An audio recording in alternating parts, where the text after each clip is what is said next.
Halo, selamat siang Sobat Suana. Halo, ada siapa nih? Ada Boleksia, ada Ipin, ada Mbak Selamat Mira. siang Bu Susi Halo, dan teman-teman. halo Bu Mu, selamat siang. Apa kabarnya Semarang? Semarang ramai Bu. Semarang ramai, Semarang udah nggak ada ramai PSBB sudah ya Bu. Bu? Ya, hari ini banyak teman-teman dari Tangerang, dari Keling tadi pada datang pagi-pagi mau jalan-jalan Bu, mau Oh, oke. wisata. Heeh. Aku minggu ketiga mau ke Jawa, mungkin mampir Semarang nanti tak kasih tahu Bu Mu. Boleh kabar-kabarin Bu, nanti kita kuliner Iya. aja. Oh Halo, ada Bu Ana Medan ya?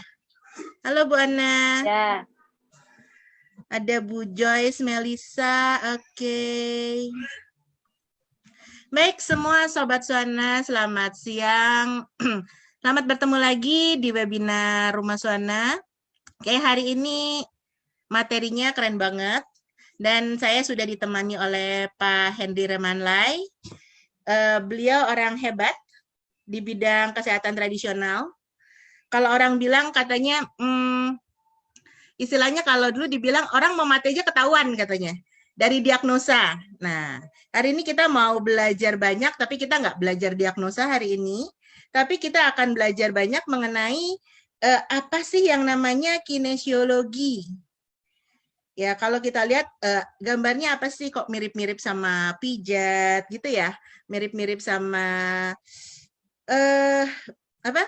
Ada yang namanya ngetes otot, ada yang bilang kinesio itu pergerakan gitu kan. Nah, pastinya kita akan tahu karena hari ini kita akan tema hari ini adalah introduction to kinesiologi. Jadi apa sih makhluknya kinesiologi itu? Oke, buat teman-teman karena Zoom kita yang daftar hari ini sudah di atas 150 orang. Jadi kita hanya bisa masuk 100 orang. Jadi kalau misalnya ada yang menyusul dan nggak bisa masuk nanti akan langsung diarahkan ke YouTube streaming. Ya. Oke, kita akan segera mulai saja. Baik Pak Hendri, silakan Pak. Ya, terima kasih Bu Susi. Selamat siang semuanya. Selamat siang Sobat Rumah Suana. Untuk yang kali ini tentang perkenalan terhadap kinesiologi, seperti biasa, saya lebih suka untuk melakukannya secara interaktif. Jadi ini adalah satu privilege untuk teman-teman yang sudah buruan datang masuk ke dalam Zoom untuk bisa berinteraksi secara langsung. Jadi saya pribadi akan terbuka untuk kalau dari rekan-rekan ada yang ingin langsung bertanya. Jadi nanti menurut saya tidak akan ada sesi tanya jawab. Silahkan kalau misalkan Anda ingin bertanya atau komentar, karena nanti sifatnya adalah interaktif. Jadi Anda bisa turut berpartisipasi. Lalu kemudian di dalam sesi ini nanti juga kalau rekan-rekan tidak berkeberatan, sebagai contoh nanti saya juga butuh sukarelawan. Itu adalah satu teknik yang saya pakai bila acara online seperti ini supaya tetap ada interaktif. Jadi partisipasi dari teman-teman semua yang sudah ada di dalam Zoom sangat saya harapkan. Oke, sebelumnya saya akan tampilkan dulu secara teori supaya teman-teman mempunyai gambaran tentang apakah kinesiologi tersebut.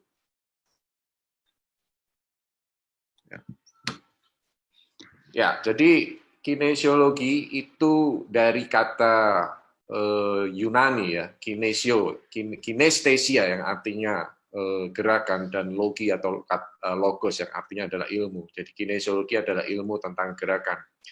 Namun mungkin buat rekan-rekan yang mempunyai latar belakang kesehatan, mungkin berpikir bahwa oh ini kinesiologi yang pernah saya dapat waktu di pendidikan formal, maka saya sampaikan ini berbeda. Jadi kinesiologi yang kali ini adalah kinesiologi yang sifatnya adalah aplikatif dan profesional kinesiologi. Jadi berbeda dengan apa yang teman-teman peroleh waktu di pendidikan formal. Oke. Jadi sejarahnya kinesiologi itu awal mulanya dikembangkan oleh Dr. George Goodhart dan Dr. John F.T. pada tahun sekitar 1964. Mereka mengembangkan satu metode yang disebut dengan applied kinesiologi waktu itu. Dan sebenarnya yang mendasar daripada kinesiologi, saya akan langsung lompat ke materi yang berikutnya, itu didasari oleh segitiga kesehatan. Jadi kesehatan itu ditinjau dalam bentuk segitiga sama sisi. Ya. Jadi di sisi yang satu itu adalah struktur. Struktur itu berarti meliputi kulit, daging, tulang, otot, ya, organ, jaringan, semua yang terlihat oleh mata dan bisa dipegang. Lalu kemudian emosi tentunya adalah aspek psikis dan unsur biokimia. Nah, bila bicara biokimia dalam hal ini yang dimaksud adalah apa yang kita makan, apa yang kita minum, dan juga aspek daripada sirkulasi biokimia dari tubuh. Nah, sehingga kesehatan dilihat bila ketiga hal tersebut seimbang. Contoh yang paling gampang, misalkan pada kasus saat Anda mengalami stres. Kalau Anda mengalami stres, maka yang terjadi perubahan yang terjadi adalah di unsur biokimia, adrenalin kita naik, lalu kemudian jantung berdegup dengan lebih kencang, lalu kemudian struktur juga terpengaruh, ya mungkin badan Anda menjadi bungkuk, karena Anda berasa tidak cukup tenaga, juga tidak cukup energi. Nah, lalu kemudian juga misalkan pada situasi bulanan yang dihadapi oleh wanita, misalkan datang bulan juga merupakan situasi proses biokimia dari tubuh, namun juga ada perubahan struktur yang terjadi di rahim, tapi lalu juga kemudian ada beberapa wanita mengalami perubahan emosi. Jadi kita melihat di dalam sudut pandang kinesiologi dan Task for Health bahwa kesehatan itu tidak hanya ditunjang dari aspek fisik saja, tetapi tiga hal tersebut juga dilihat. Jadi sakit terjadi pada saat satu aspek itu menjadi tidak seimbang, entah jatuh di bagian emosi, struktur, atau biokimia. Oke, lalu berikutnya saya akan menjelaskan kenapa dengan Task for Health, lalu bagaimana dengan kaitannya dengan struktur. Oke, saya akan membagikan satu tayangan di sini. Kalau seandainya ada yang ingin interupsi dan langsung bertanya dari rekan-rekan yang ada di Zoom, silahkan. Cuman jangan lupa untuk unmute ya yang lain ya, supaya tidak ada feedback.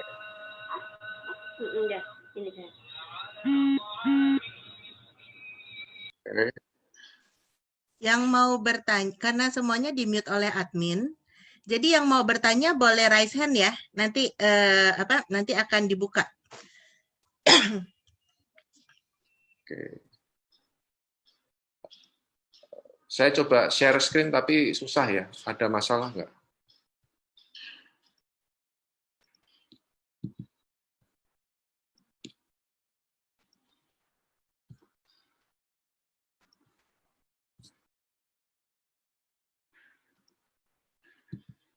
Oke, nah sekarang bisa. Oke, sip. Nah, sekarang kita lihat pada model tubuh manusia. Nah, berikut ini adalah kerangka manusia. Ya, saya lepaskan dari otot-ototnya. Bila rekan-rekan lihat di sini, maka kerangka tersebut kalau seandainya tidak ada otot, tidak ada penunjang yang lainnya, jatuh atau tidak? Pasti akan jatuh terkulai kan, karena tidak ada penunjang. Jadi tentunya tulang merupakan struktur yang membentuk tubuh manusia, kerangka ya, frame ya, itu membutuhkan otot. Nah, dan otot kita itu terdiri atas banyak lapis ya. Kalau lapis pertama ini ada otot bagian dalam. Lalu kemudian lapis yang berikutnya, ya ini adalah lapis yang kedua, jadi dari dalam keluar. Lalu kemudian ini adalah lapis yang ketiga, lapis yang keempat, ya. Dan ini lapis kelima, keenam, dan ketujuh. Dan bila Anda lihat, ya, otot itu sendiri merupakan suatu jaringan, satu struktur yang menghubungkan satu sendi atau dua sendi. Nah, misalnya dalam hal ini adalah biceps, oke? Nah, jadi Anda bisa lihat di sini otot, lalu kemudian ini tendonnya, dan tendonnya terhubung dengan sendi yang di atas. Di atas ini adalah humerus, ya, sendi humerus dengan skapula. Lalu kemudian di sini sendi yang menghubungkan antara humerus dengan rahia. Jadi persendian yang di sini. Dan fungsinya adalah untuk menggerakkan. Nah, jadi Anda bisa lihat di sini. Oke. Nah, ini adalah fungsi daripada otot bicep, menggerakkan sendi. Ya. Cukup ada gambaran ya. Jadi otot memastikan supaya struktur kita tetap bisa berdiri tegak dengan melakukan kontraksi. Oke. Dan Anda bisa bayangkan beratus-ratus daripada otot kita itu memastikan supaya postur kita tetap selalu intake, ya, tetap tegak terhadap gravitasi. Oke, saya akan kembali sebelum kita bahas tentang kinesiologi. Saya kepingin rekan-rekan semua untuk berdiri. Mari kita berdiri bersama-sama.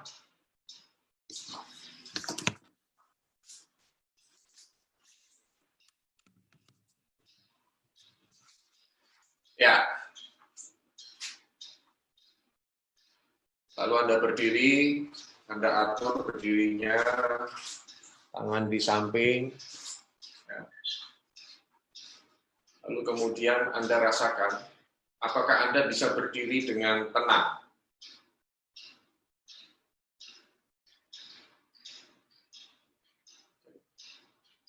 Benar-benar diam ya, diam dan tenang.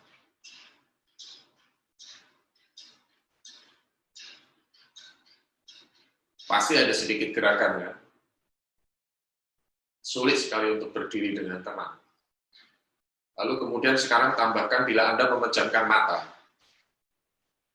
Kalau Anda memejamkan mata sambil berdiri, apa yang Anda rasakan?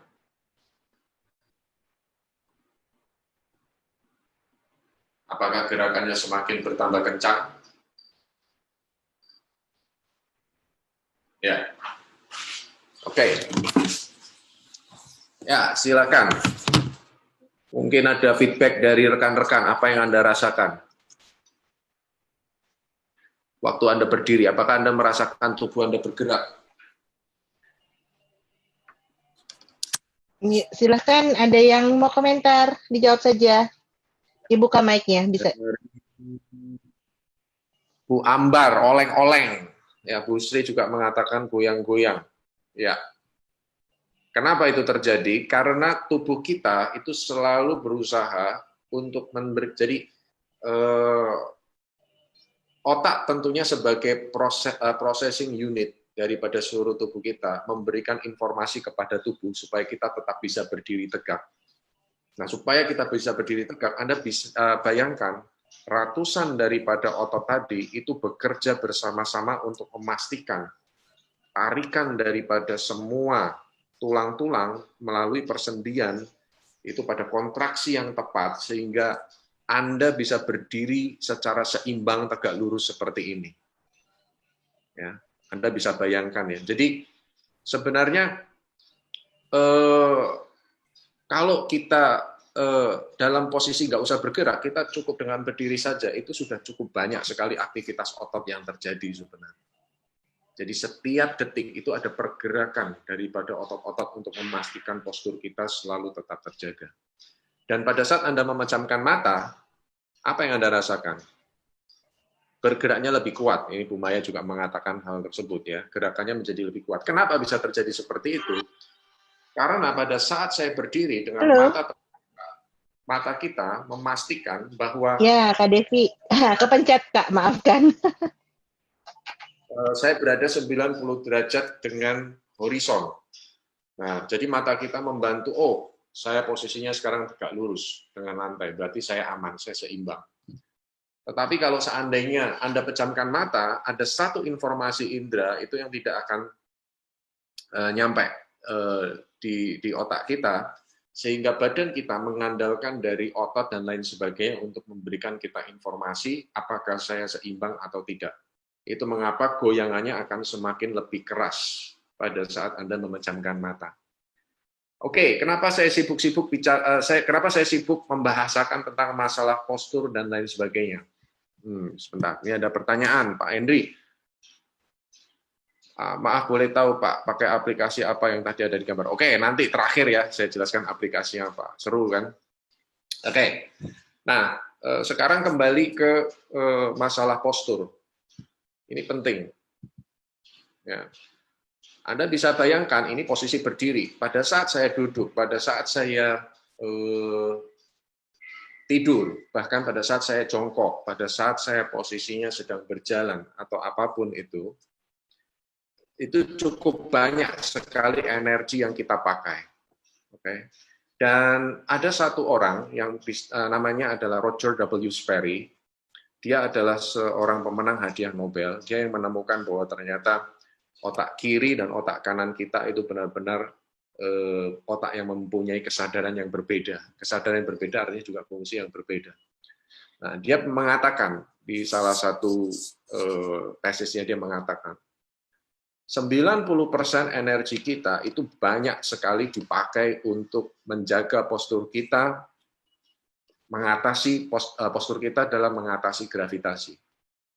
Lalu dia menambahkan, seandainya kita menjadi lebih efisien dalam menggunakan energi kita untuk menjaga postur kita terhadap gravitasi, maka kita mempunyai lebih banyak energi untuk self-healing.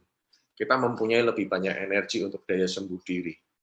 Nah, disitulah kemudian saya mendapatkan satu gambaran yang jelas tentang pentingnya kenapa kita melakukan kinesiologi, kenapa kita melakukan olahraga, kenapa kita melakukan teknik-teknik kesehatan tradisional yang lainnya. Karena sebenarnya esensinya itu adalah tentang energi. Bagaimana saya menggunakan energi secara lebih efisien.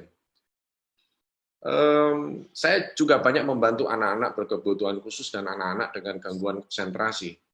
Jadi saya ambil contoh, kalau Anda menemukan ada anak-anak di sekolah yang tidak bisa duduk dengan tenang, itu karena mereka mempunyai masalah dengan menjaga posturnya dengan baik. Kalau seandainya mereka tidak mempunyai energi cukup untuk konsentrasi, itu dikarenakan mereka menggunakan energinya lebih banyak untuk menjaga posturnya. Dan sejak kapan sebenarnya postur kita itu mulai dilatih? Sejak bayi sebenarnya. Jadi itulah alasan kenapa pada anak-anak bayi, proses di atas lantai, bergerak, berguling, merangkak, dan merayap itu adalah sesuatu yang esensial. Pada anak-anak yang tidak cukup dengan merayap dan merangkak, maka dia tidak mempunyai kemampuan, tidak mempunyai tonus otot yang cukup. Dampaknya pada saat tonus otot itu tidak tercukupi dengan baik, maka pada saat mereka masuk ke dalam dunia manusia dewasa, yang dituntut untuk bisa duduk tenang, yang dituntut untuk bisa berdiri dengan baik, mereka nggak bisa. Jadi Anda bisa bayangkan kalau anak-anak itu selalu pengennya goyang terus, itu karena otot-ototnya itu tidak cukup stabil menyangga posturnya. Sehingga akhirnya pada saat gurunya atau siapapun menanyakan, misalkan namanya Amir, kamu duduk tenang. Dia setengah mati. Iya Bu, saya duduk tenang, tapi matanya sambil jelalatan ke kiri dan ke kanan. Atau nanti gangguin yang lainnya. Sementara pada Anda sendiri, tanpa Anda sadari pada saat Anda duduk, apalagi dalam situasi work from home sekarang, Anda bekerja di depan laptop, ya Anda mengerjakan ini, lama-lama apa yang terjadi? Bahu Anda naik. Kenapa bahunya naik? Karena Anda berusaha untuk menyangga kepala Anda, karena kepala Anda udah makin berat. Makanya kenapa orang yang banyak bekerja dengan laptop, pada akhirnya mereka sering sekali punya keluhan dengan ketegangan di bahu. Jadi ada kompensasi postur. Itu sebagai salah satu contoh. Oke. Nah, jadi itu tentang postur. Nanti saya akan ulang lagi. Kalau ada pertanyaan, saya bisa ulang lagi. Nah, ya, jadi kembali ke tadi, semua rangkaian dari otot-otot ini, sistem kendalinya ada di mana? Ada di otak. Saya akan lepasin dulu ototnya supaya Anda bisa punya gambaran. Otak kita terhubung di mana? Otak kita berhubungan dengan sistem syaraf pusat. Sistem syaraf pusatnya ada di mana? Nah, ini dia. Ini sistem syaraf pusatnya. Ya, susunan syaraf pusat. Tulangnya saya hilangin ya, supaya rekan-rekan lihat. Nah, ini dia. Ya, menarik kan? Ya. Nah, Makanya kenapa kalau di dalam pengobatan tradisional Tionghoa, bentuknya kayak apa coba? Ada yang bisa cerita nggak? Kalau Anda lihat ini, saya nggak mau memberikan satu sugesti ya, atau ya itu kata Pak Henry. Kalau Anda ngelihat bentuk syarafnya orang ini kayak apa? Ada yang bisa cerita? Ayo, kayak apa bentuknya? Bu Susi, bentuknya kayak apa Bu Susi? Kayak kelabang, Pak. Kayak kelabang.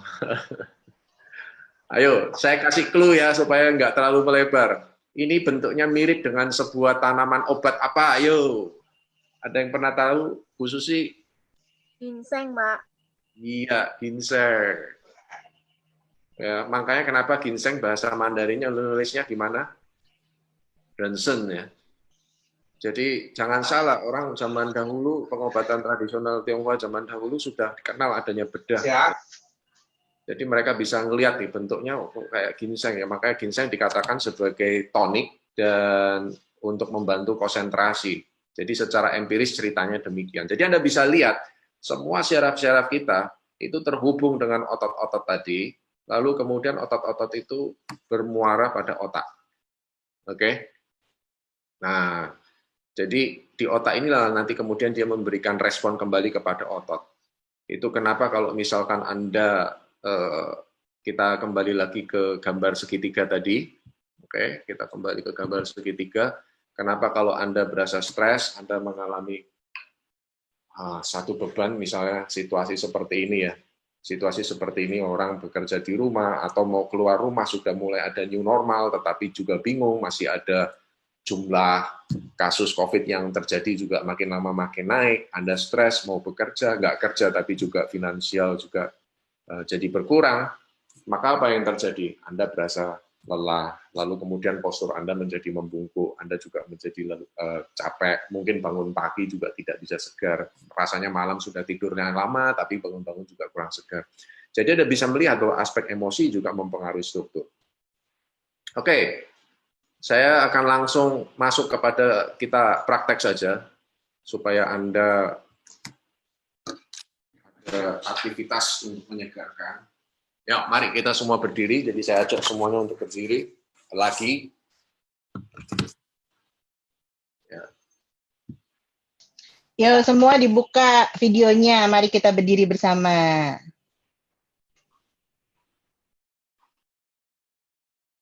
Oke. Sekarang saya minta Anda untuk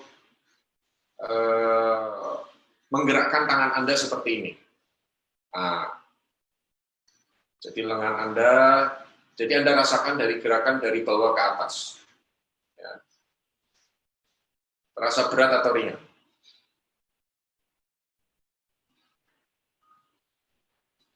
Belum tahu ya, berat atau ringan belum tahu kan? Oke, sekarang saya kasih tantangan challenge-nya.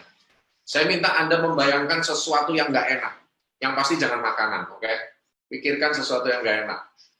Misalnya kena macet, ya kan? Atau didatengin orang, ya, tapi orangnya ngajak ngomong nggak pakai masker. Nah, misalnya begitu. Udah dibayangin? Nah, kalau udah Anda gerakin. Apa yang Anda rasakan dengan tangan Anda? Beda nggak dengan sebelumnya? Lebih berat. Ya, lebih berat. Nah, sekarang Anda bayangkan yang menyenangkan. Bayangin yang menyenangkan. Oke. Jumlah insiden COVID di Indonesia, seluruh Indonesia sehari cuma 1. Nah.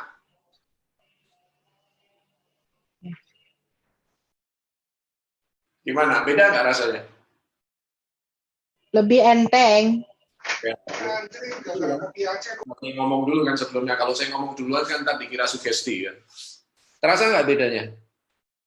Nah, baru saja yang tadi saya lakukan itu adalah mengisolasi otot yang disebut dengan deltoid sebagai indikator. Jadi Anda merasakan, ternyata pada saat Anda memikirkan stres, maka respon daripada otak ke otot itu menjadi melambat. Jadi yang saya katakan itu adalah respon.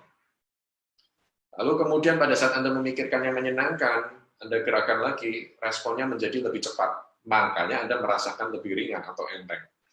Itu menjelaskan kenapa secara postur orang yang sedang happy, penuh percaya diri, badannya mungkin menjadi tegak.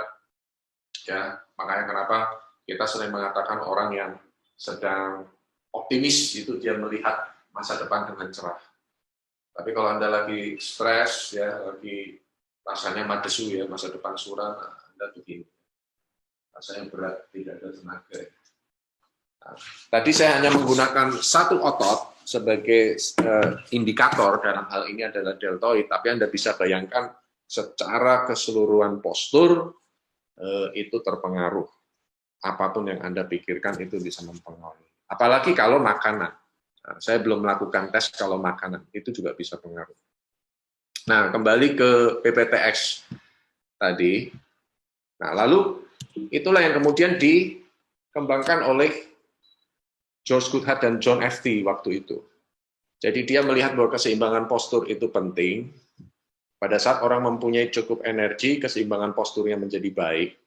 Dan ternyata otot-otot tersebut, mereka berdua melakukan klasifikasi dan melihat bahwa otot-otot tersebut berhubungan dengan meridian akupuntur. Yang mungkin teman-teman sebagian di sini sudah tahu. Nah, meridian akupuntur, lalu kemudian dia mengembangkan mengkombinasikan ya, bukan mengembangkan. Mungkin beberapa teman-teman di sini ada yang sudah tahu tentang manual muscle testing. Manual muscle testing itu juga adalah satu metode tes otot yang digunakan di dalam keterapian fisik. Namun di dalam kinesiologi kita menggunakannya untuk mengakses meridian akupuntur mana yang bermasalah. Lalu kemudian pada saat kita menemukan otot-otot yang mana yang lemah, dan meridian akupuntur mana yang lemah, kita dapat melakukan penguatan dengan titik pijat neurolimfatis, kita bisa menggunakan titik sentuh neurovaskuler, lalu kita bisa menggunakan usapan meridian, ada juga titik akupresur, lalu kemudian titik pijat origoinsersio. Oke, saya nggak akan kelamaan lagi ngomong, saya akan langsung ke praktek. Jadi seperti janji saya mengundang rekan-rekan yang ada di sini, yang ada di Zoom. Seperti yang saya sampaikan sebelumnya, ini adalah privilege buat Anda sudah mau duluan gabung di Zoom lebih awal. Siapa yang mungkin rekan-rekan di sini membutuhkan peredaan nyeri? Nah, boleh nyeri fisik atau nyeri hati. Ya. Silakan. Yang tidak keberatan, saya berikan informasi bahwa tayangan ini ditayangkan live. Jadi kalau Anda nggak keberatan, misalkan video Anda nyala, dengan senang hati saya akan bantu. Cuma nanti Anda akan nampak di dunia internet. Ada yang mau dibantu? Yang punya masalah nyeri tangan, nyeri dengkul, nyeri pinggang? Oke, silakan bisa dibuka mute-nya yang mau dibantu. Nyeri hip, Pak. Nyeri hip gimana caranya, Pak? Nyeri apa? Hip. Panggul, Pak Hendri. Atau biasanya yang gejala piriformis, Pak. Oke. Yang menjalar ke kaki. Ya, ini Pak siapa? Samsir. Oke, bisa dinyalakan nggak supaya saya kelihatan? Pak Samsir yang mana nih? Mungkin dari teman. Oke, ya. Oke, Pak Samsir, saya spotlight ya Pak Hendri. Ya, silakan. Nah, Oke. Selamat sore Pak Samsir. Ya, jadi Pak Samsir ada masalah dengan nyeri di pinggang. Halo? Ya, Pak Samsir ada masalah dengan nyeri di pinggang. Pinggang, ya kemungkinan itu dari piriformis ya, dia turun langsung ke sampingnya betis. Oke, nah ini sekarang saya akan jelaskan kepada Anda dan juga rekan-rekan semua teknik-teknik sederhana dari Task for Health ya, yang bisa membantu untuk nyeri Anda. Oke, Pak Samsir boleh coba atur supaya saya bisa lihat badan Pak Samsir dari keseluruhan, dari kepala sampai ke kaki. Mungkin ada yang bisa bantu pegang laptop atau handphonenya, atau diberdirikan. Sip. Oke, nah, karena Pak Samsir tidak bisa lihat, nanti Pak Samsir bisa lihat rekamannya ya. Coba Pak Samsir mundur lagi, supaya saya bisa lihat sampai ke kaki. Maksudnya menjauh dari layar. Mau dengar kamu? Jadi kalau saya berdirinya tegak, di sininya langsung turun ke bawah nih, Pak. Ya. Jadi Yang paling parah ada di sini. Jadi penjalaran yang paling sakit di sebelah sini. Tapi di sebelah sini nggak terlalu sakit. Tapi kalau berdiri dengan posisi tegak, kompensasinya akan turun ke bawah. Ya. Nah, Jadi ketarik ke bawah nyerinya, Pak. oke, sekarang coba Pak Samsir mundur supaya saya bisa lihat badannya dari kepala sampai ke kaki, Pak. Ah, begitu. Ya, tapi tertutup sama kardus ya. Itu ada kardus ya. Saya nggak bisa lihat. Bentar, Pak. Ya. Iya. Ya, ada meja di antara kita, Pak. Nah,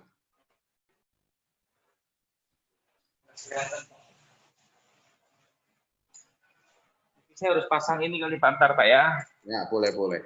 Ya, sambil Bentar ya, menunggu Pak ya. Saya pasang. memasang, saya akan jelaskan kepada rekan-rekan yang lain. Jadi nomor satu yang kita akan lihat itu adalah posturnya terlebih dahulu. Jadi di dalam Task Force Health nanti Anda akan belajar bahwa dengan melalui postur kita bisa tahu titik problemnya ada di otot yang sebelah mana. Nah, nanti dari postur itu lalu kemudian kita bisa arahkan gerakan-gerakan. Sebenarnya Task Force Health itu seperti yang tadi saya jelaskan menggunakan manual muscle testing. Tapi karena ada isu masalah COVID, memang akhirnya kita beradaptasi membantu klien-klien dengan cara menggunakan range of motion. Ya. Jadi gerakan tangan dan gerakan kaki dan tubuh itu kita amati. Kita tidak menggunakan manual muscle testing, kita menggunakan gravitasi untuk merasakan otot mana yang bermasalah. Oke, bagaimana Pak Samsir? Udah siap? Susah ya berdirinya Pak, susah ini. Berdirinya susah ya? Yang tadi sebenarnya sudah bisa sih, nggak ada masalah. Cuman kalau Anda boleh itu kardusnya ini Anda pinggirin Pak. Ini kardus apa ya? Enggak, ini kardus di atas meja ini. Kardus di atas meja ya. Nah. Kardus di atas meja Pak, tolong dipinggirin Pak. Kardus di atas meja. Oh. Nah, lagi. Oke, cukup. Nah, sekarang Pak Samsir berdiri di tadi ngadep ke kamera. Ya, hadap kamera. Hadap ke sini, Pak. Oke, nah kalau kita lihat dia punya kaki walaupun tertutup oleh meja. Berdiri biasa, Pak. Tunggu di sana. Halo, ya, Ya, Pak. berdiri aja, Pak. Berdiri. Belum saya selesai lihat, Pak. Berdiri. Ya. Nah, hadap ke sini, Pak. Hadap sini. Hadap sini. Oke, nah kalau kita lihat dia punya kaki itu terlalu terbuka seperti ini. Ya, jadi memang kalau Pak Samsir ngerti anatomis tadi cukup bagus, dia mengatakan ada piriformis, artinya ada tarikan-tarikan di piriformis ya. Oke, berdiri lagi Pak, berdiri. Berdiri. Ya. Ya, kalau dari samping Anda bisa lihat dia punya kepala itu cenderung condong ke depan ya. Artinya otot yang ada di leher belakang dia juga secara energi tidak cukup menahan di situ. Nggak kuat Pak, Bagaimana? nggak kuat berdirinya Pak, nggak tahan. Ngilunya, aduh, minta ampun. Begitu Anda berdiri langsung sakit ya? Iya, ngilu, aduh, saya nggak tahan kalau berdiri lama suruh ngantri juga nggak bisa saya. Tahu pakai scoring dari skala 0 sampai 10 berapa nyerinya? Wah, itu bisa 10 kali Pak, sampai bisa kram saya bisa. Ini apa? Nyerinya kayak gimana ya? Nggak bisa jalan sama sekali bisa, nggak bisa bergerak. Oke, nomor 1 yang sekarang saya minta untuk Anda lakukan. Anda ambil air putih. Ya. Ya, ambil air putih, Pak.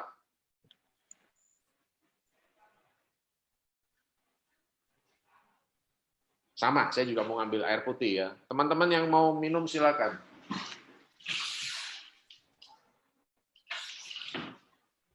Sudah, Pak.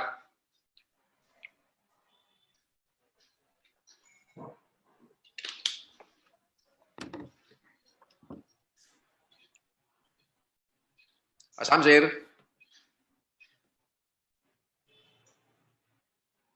Yang ambil air putihnya di mana? Jauh pisang. Oke, Pak. Air putih. Sudah ya? Ya. Nah, sekarang saya minta Anda minum perlahan-lahan, lalu juga menikmati dan mensyukurinya. Sangat sederhana. Harus dengan syukur ya Pak Hendri ya? Ya. Udah? Udah, Pak. Nah, sekarang coba Bapak berdiri.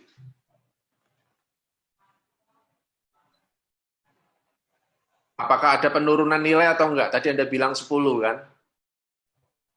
Nggak bisa. Berapa? Nggak kuat. langsung Yang nyenut Pak, nggak tahan. nilainya belum Iya. turun ya, masih tetap di 10 ya. Iya.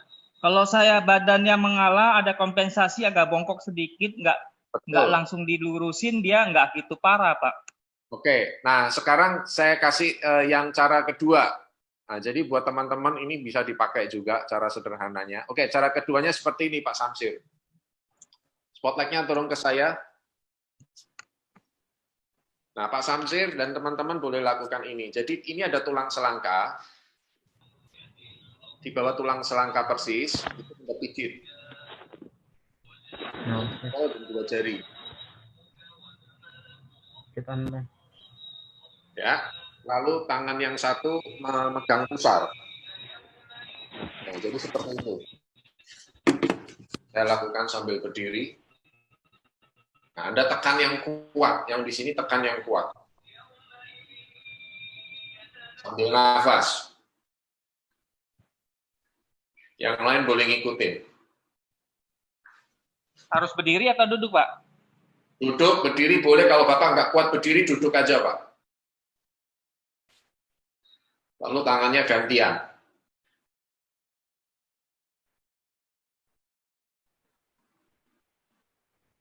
Oke. Nah, sekarang Pak Samsir coba berdiri lagi. Apakah skornya sudah berkurang atau masih sama 10?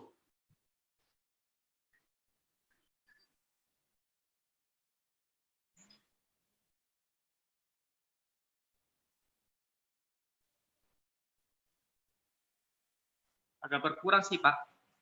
Oke, jadi Agak berapa? Berkurangnya jadi berapa? Ya, 8 adalah, Pak. Masih ini, tapi kalau saya berdiri lama memang nggak kuat. Kalau sebentar sih bisa.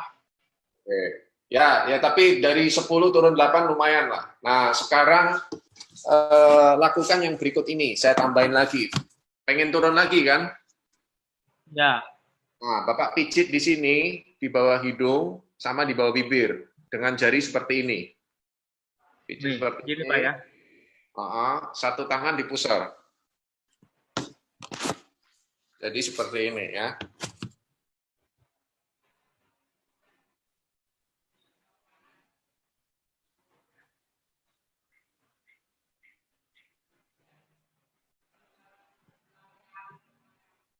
Oke, lalu gantian. Gantian lebih bagus ya.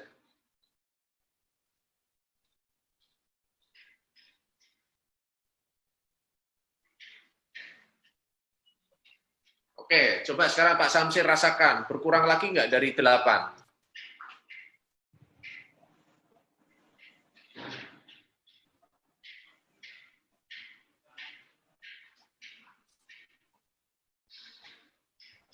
Masih, Pak. Masih. Masih 8 ya? Masih, tapi ya kayak tadi masih ada kayak 8 lah masih. Tapi ya karena berdiri sebentar, kalau agak lama saya badan agak tegak. Oke, sekarang Pak Ya, Samsir. kalau saya tegakin badan kayak tadi, langsung ke bawah dia nilainya. Oke, sekarang Pak Samsir coba yang ini. Pegang pusar, tangan di sakrum, Bapak gosok-gosok begini.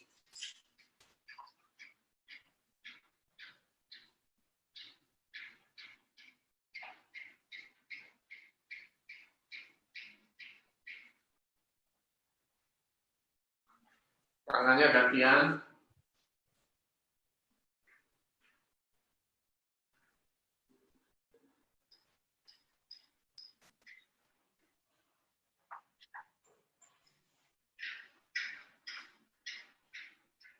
Oke, sekarang coba rasakan lagi.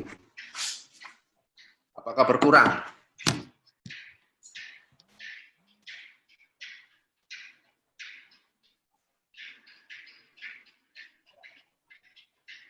Ya lumayan, Pak.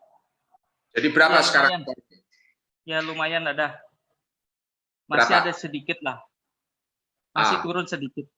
Masih turun Ya, sedikit skala ya. 6 lah. Ya, ya. Ya. Oke, sekarang Pak Samsir mau saya kasih tambah lagi supaya bisa turun lagi. Boleh, Pak. Oke, Bapak sekarang lihat ke saya minta Bapak melakukan latihan seperti ini. Karena masalahnya itu memang ada di otot piriformis seperti yang Bapak duga, makanya kenapa kakinya buka seperti ini. Jadi saya minta Bapak untuk berpegangan dengan meja atau apapun yang stabil.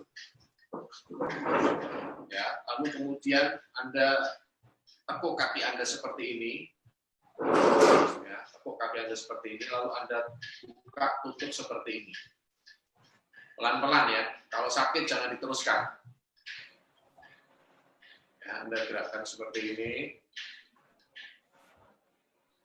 Lalu kemudian yang satunya juga, kiri kanan.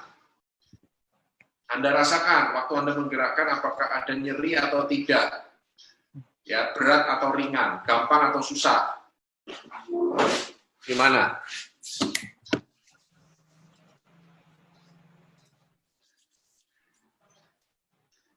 Gimana rasanya? Berat, ringan, gampang, susah?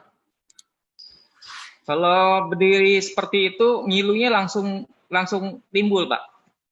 Kalau saya berdiri yang seperti ini, nah kalau ini saya kaki yang tadi gantung begini, langsung dia naik nih, langsung cut. Apalagi Oke. goyang karena di sini, karena dia ada pergerakan di sini langsung, kalau sini saya bergerak, dia langsung turun ke bawah, Pak. Ya. Jadi sini mungkin ada yang kayak atau semacam sciatica gitu, Pak, dia. Jadi dia kalau kena gerakan sedikit di pinggulnya, di panggulnya itu, dia langsung nyetrum ke bawah langsung. Tadi sudah Anda coba belum? Sudah. Oke, Tadi kalau saya ikutin, Pak. karena di dalam Task for Health itu penting untuk Anda nyoba terlebih dahulu. Kita mau mengaktifkan meridiannya. Tapi sambil pegangan ya. Ya. Ya. Oke.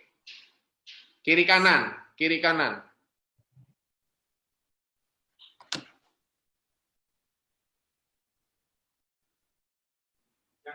Nggak ada tenaga. Ya, nggak usah dipaksa. Nah, sekarang saya minta kalau Bapak saya berdiri justru pakai bebannya kaki kanan. Sekarang kaki kanan juga hampir kena nih, Pak. Karena beban saya karena kiri yang sakit kompensasi ke kanan. Saya lebih banyak condong miring ke kanan. Jadi ya bantuin yang kiri supaya nggak nahan sakit yang kiri, saya pakai yang kanan, Pak. Oke. Sekarang di kiri kanan pusar, agak sedikit naik, itu Bapak tekan, Anda pijit seperti ini.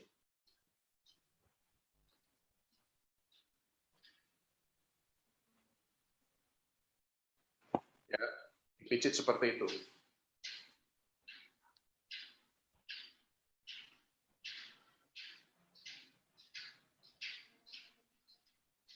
Lalu kemudian di belakang, ya ini ruas panggul Anda yang tinggi, Anda tarik ke tengah, lalu Anda naik ke ruas berikutnya, itu sudah L2, Anda naik ke ruas berikutnya, itu L1, ya.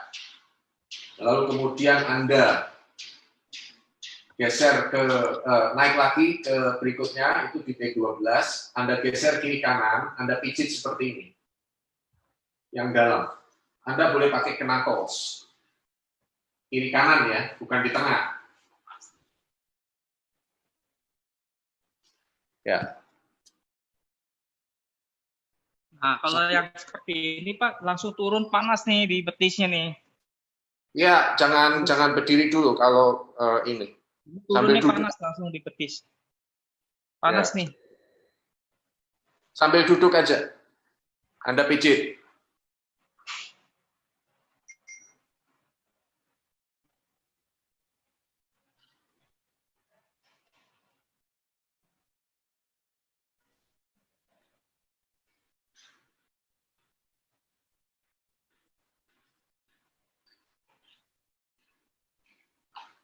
Lalu di sini di belakang itu ada L5. Jadi sekali lagi setinggi panggul 4, 5 agak sedikit ke kiri kanan. Yang biasanya kalau kita tidak pakai baju itu ada lekukan ya di belakang. Itu Anda pijit seperti ini.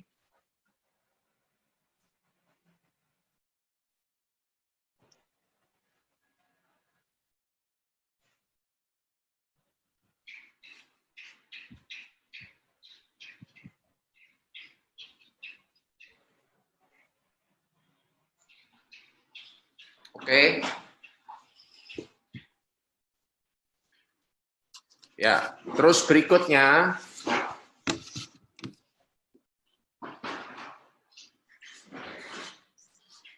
sambil duduk aja. Nah, Bapak gerakkan paha Anda naik seperti ini.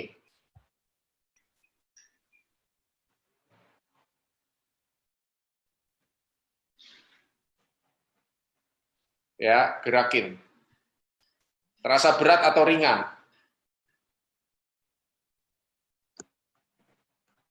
Atau nyeri?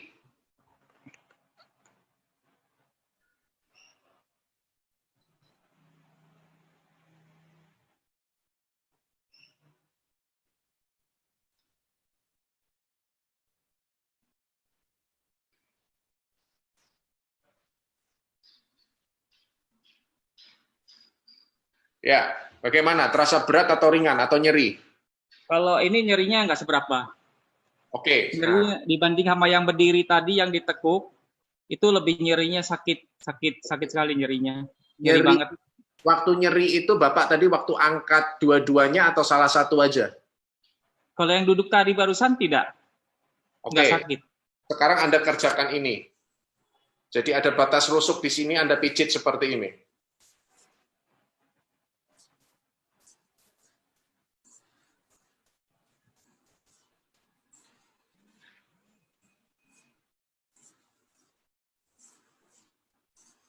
Oke, lalu yang kemudian di otot punggung Anda,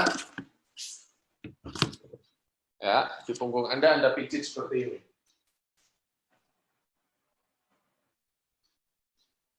Dari atas ke bawah.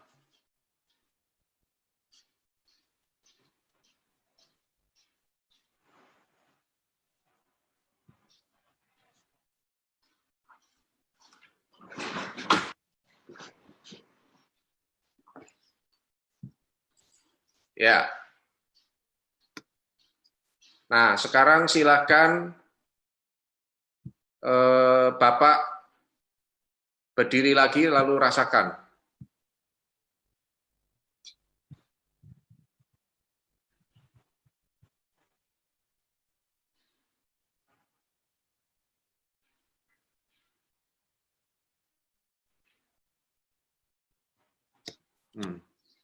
Berapa sekarang scoringnya?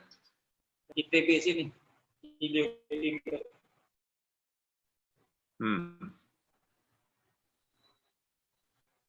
Ya berkurang lah. Bagus. Berapa? Ya, enggak sebelum ini. Sekarang di sini agak lumayan tarik ke sini. Sebentar, saya nggak bisa lihat Anda ya. Di mana sekarang? Oh, ini.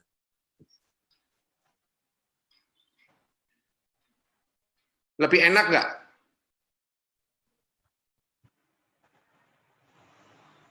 Gimana, Pak? Lebih enak. Masih ada sakitnya sih, masih ngilunya masih ada di bawah masih. Tapi di samping paha sini juga sekarang timbul ada ngilu. Sakit gitulah. Dia langsung ke bawah. Tapi yang bawah sih agak berkurang, nggak seperti yang pertama tadi. Nah, sekarang ada tambahan teknik yang lain yang disebut dengan emotional stress release. Bapak sentuh di dahi seperti ini. Lalu, tapi ini tidak hanya disentuh ya, ini disentuh lalu agak diregang kulitnya. Oh, kasih jarak. Bukan dikasih jarak, jadi seperti ini. Jadi kulitnya itu disentuh, lalu kemudian diregang. Oh iya, oke.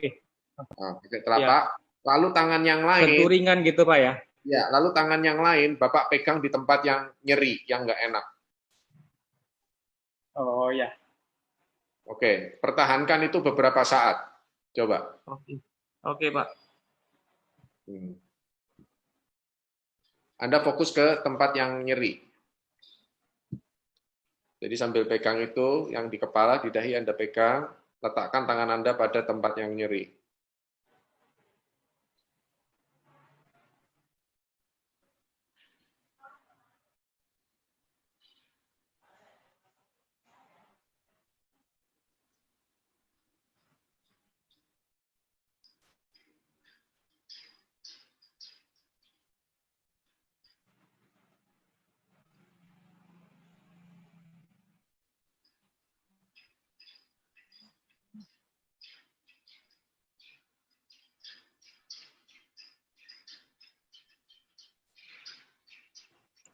Oke, dirasakan lagi.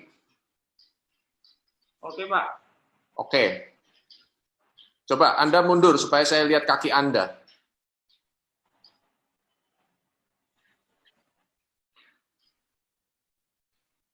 Badan Anda kelihatan lebih tegak ya.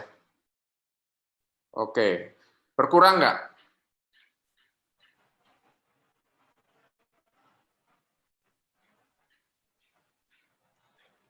Oke, Pak. Berkurang Makasih, nggak? Pak. Hah? Berkurang. Berkurang. Tapi ya saya belum bisa sekaligus tegak. Kalau saya paksain lurus, tapi tadi kan saya masih kompensasi agak bongkok.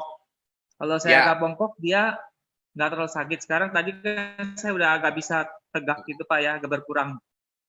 Nah, itu memang cara yang paling sederhana yang bisa kita lakukan karena keterbatasan waktu, karena ini kan sesi perkenalan. Ya, Tapi betul, sebenarnya Pak. teman-teman punya gambaran seperti apa yang saya lakukan. Iya, Jadi, Pak. pertama, kenapa dengan minum air? Minum air itu adalah hal yang penting. Karena apa? Karena 75% tubuh kita kan terdiri atas cairan.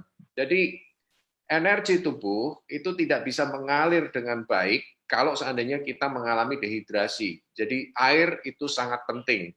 Jadi seringkali minum air dan jangan lupa mensyukuri ya. Rasa syukur, menikmati itu menambah nyeri. Kenapa? Karena ya logis sekali kalau misalkan Anda jadi stres minum air sambil ngomel-ngomel mungkin nyerinya juga bakal tambah kan. Oke, lalu yang kedua, teknik yang tadi saya lakukan ke Pak Samsir, yang ini yang saya tawarkan ke Pak Samsir, ini adalah titik akupuntur K27, dan di dalam Task for Health itu kita lakukan dipijit di sini sambil memegang pusar. Oke. Dan di dalam Task for Health, titik ini itu membantu untuk meningkatkan kesadaran sisi kiri dan sisi kanan. Oke. Jadi seringkali masalah tubuh itu juga bisa punya masalah dengan postur kita bisa jadi punya masalah pada saat kita sering mengalami gangguan dengan kekacauan dimensi spasial. Misalnya mungkin Anda pernah mengalami kalau misalkan Anda sedang kelelahan, lalu kemudian misalnya Anda bilang, kalau saya mau ke tempatnya Pak Hendri kemana ya? Oh, coba Anda lurus aja, lalu kemudian Anda belok ke kanan. Anda mengatakan ke kanan tapi tangan Anda ke kiri. Mungkin Anda atau Anda pernah melihat teman Anda seperti itu. Nah, maka gerakan ini membantu. Pada saat itu sebenarnya dia mengalami kekacauan antara dimensi spasial sisi kiri dan kanan.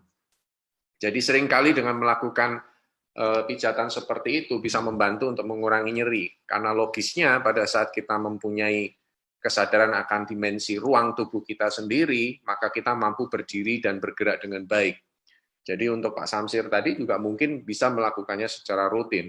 Lalu yang kedua, pijatan yang di sini, ini juga dari titik akupuntur dan di sini, tapi kita pijat seperti ini juga sambil pegang pusar. Ya, tangan yang lain memegang pusar. Itu untuk dimensi spasial atas dan bawah. Lalu kemudian teknik yang memegang pusar dan menggosok sakrum itu untuk kesadaran dimensi ruang depan dan belakang. Itu mengapa tadi waktu saya lakukan itu di pembukaan, Pak Samsir juga mengatakan nyerinya mulai berkurang. Lalu kemudian teknik yang lain yang tadi saya berikan, kalau Anda melihat dari cara Pak Samsir, tadi berdiri, kaki dia lebih banyak terbuka seperti ini, maka pada bagian tubuh, saya akan jelaskan, tulangnya saya munculin dulu, syarafnya saya hilangkan.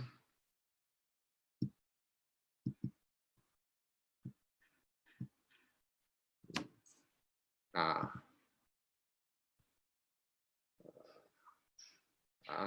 ini dia. Ini nama ototnya. Ya kan? Ada beberapa yang lain. Sebentar.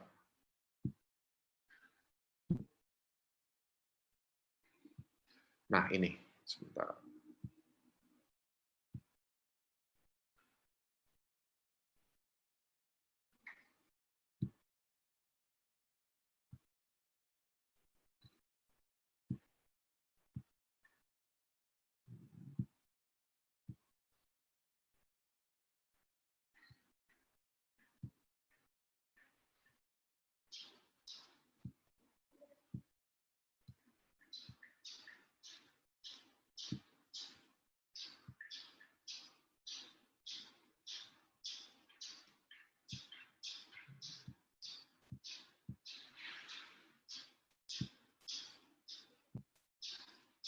Nah, ini dia.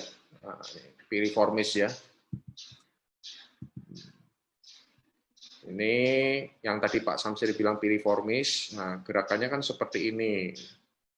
Nah, Anda bisa lihat dia fungsinya adalah untuk memutar seperti ini. Oke ya. Nah, Anda bisa lihat ya. Nah, ini.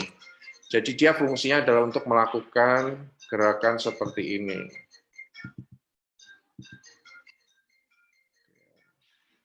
Oke, rekan-rekan bisa lihat. Oke, jadi dia menggerakkan kaki ke sana. Memutar ke sana. Oke. Ya.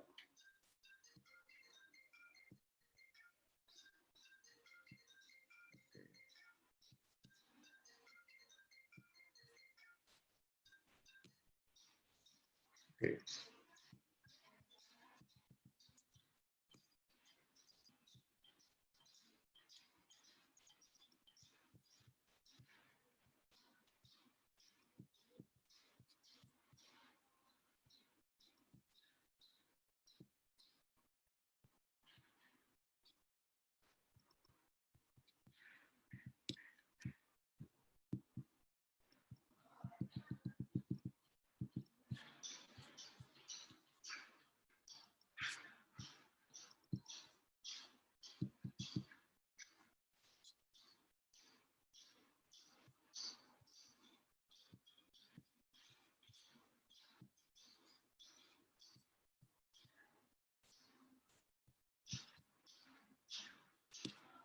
Ya.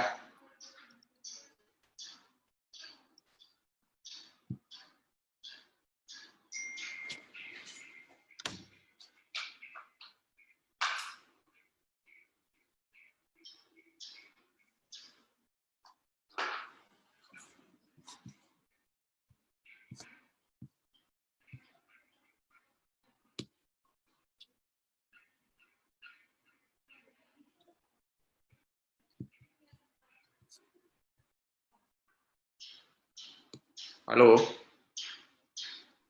Ya, izin ke Oke. belakang dulu bentar Pak ya, ke toilet Pak ya. Ya, ya. Izin ke toilet Pak. Ya, jadi tadi udah bisa dilihat kan di tayangannya ya. Bisa Pak. Ya, Saya izin ke toilet bentar Pak ya. Ya.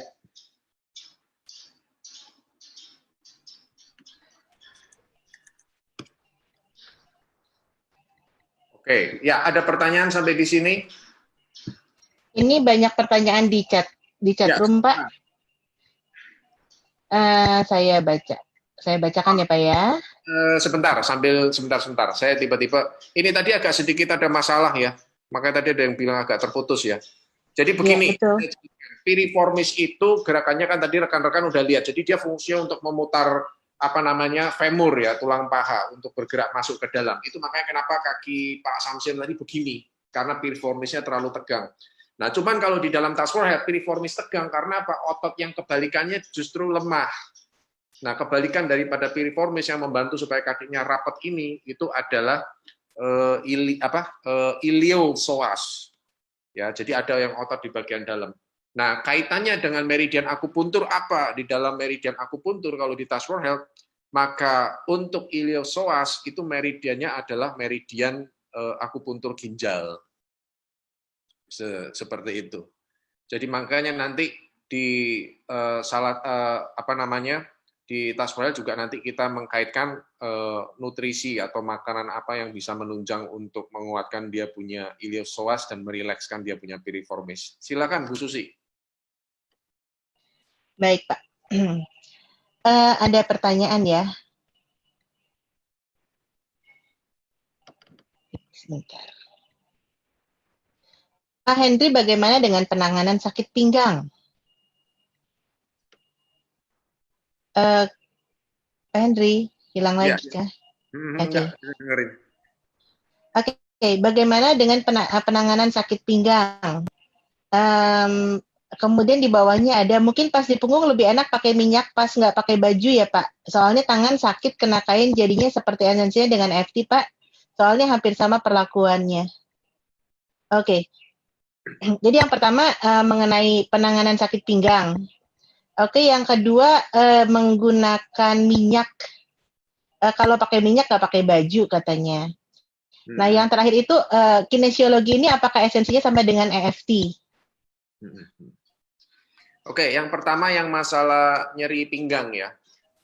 Nyeri pinggang itu kalau di dalam otot dikaitkan dengan Task Force Health, di Task Force itu kita menggunakan 42 otot untuk pengecekan. Itu dari Task Force Health level 1 sampai dengan 4. Tapi di Task Force level 1 Anda akan belajar 14 otot utama ya, 14 otot penting dan itu sudah bisa dipakai.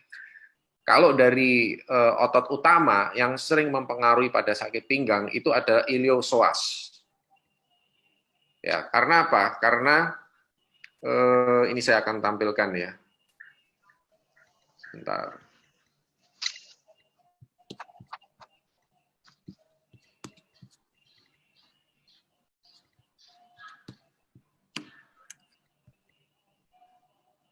Oke.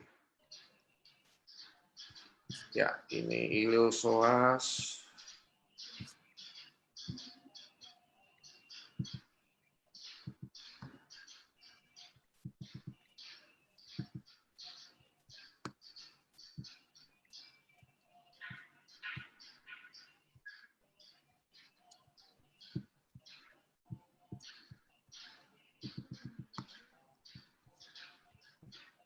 Oke, saya lompat aja karena kelihatannya ada masalah ya. Mungkin karena terlalu berat. Jadi begini.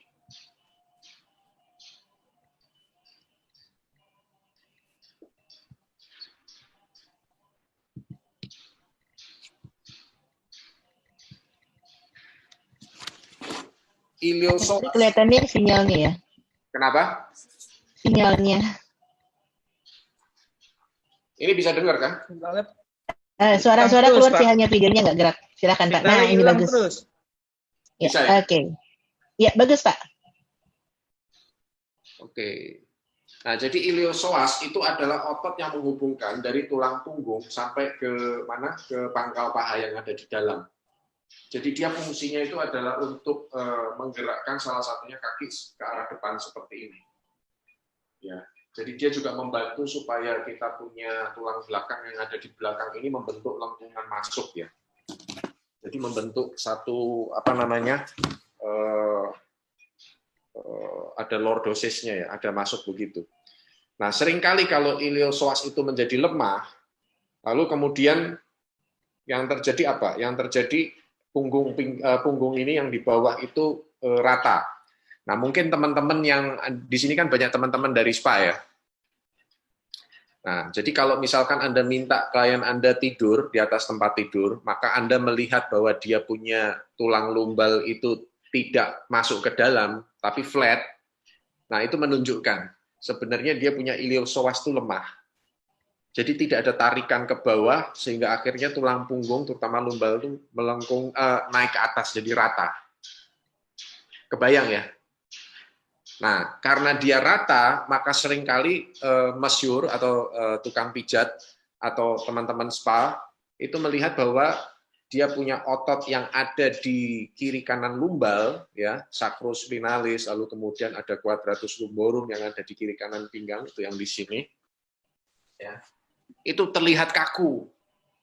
Nah, padahal sebenarnya kekakuan itu terjadi karena kompensasi, karena dia punya iliopsoas itu kendor, lemah.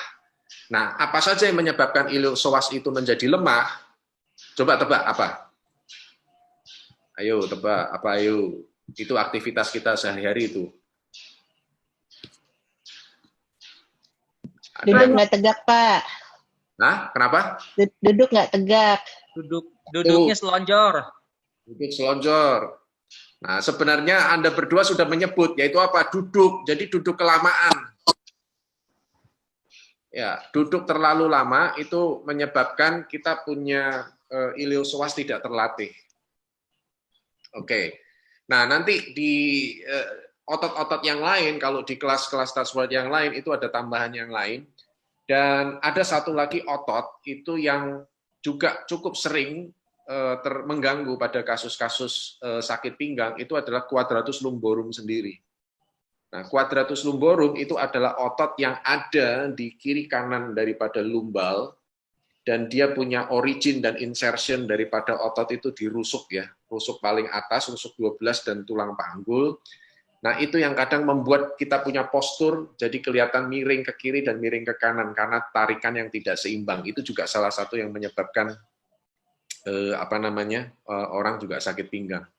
Ya, kembali lagi ke Touch for Health, maka yang kita lakukan adalah menguatkan otot-otot yang lemah tadi. Nah, tekniknya bagaimana? Kurang lebih seperti yang tadi saya lakukan ke Pak Samsir, cuman karena Pak Samsir kita melakukannya secara online, jadi saya tidak bisa melakukan tes otot kepada beliau.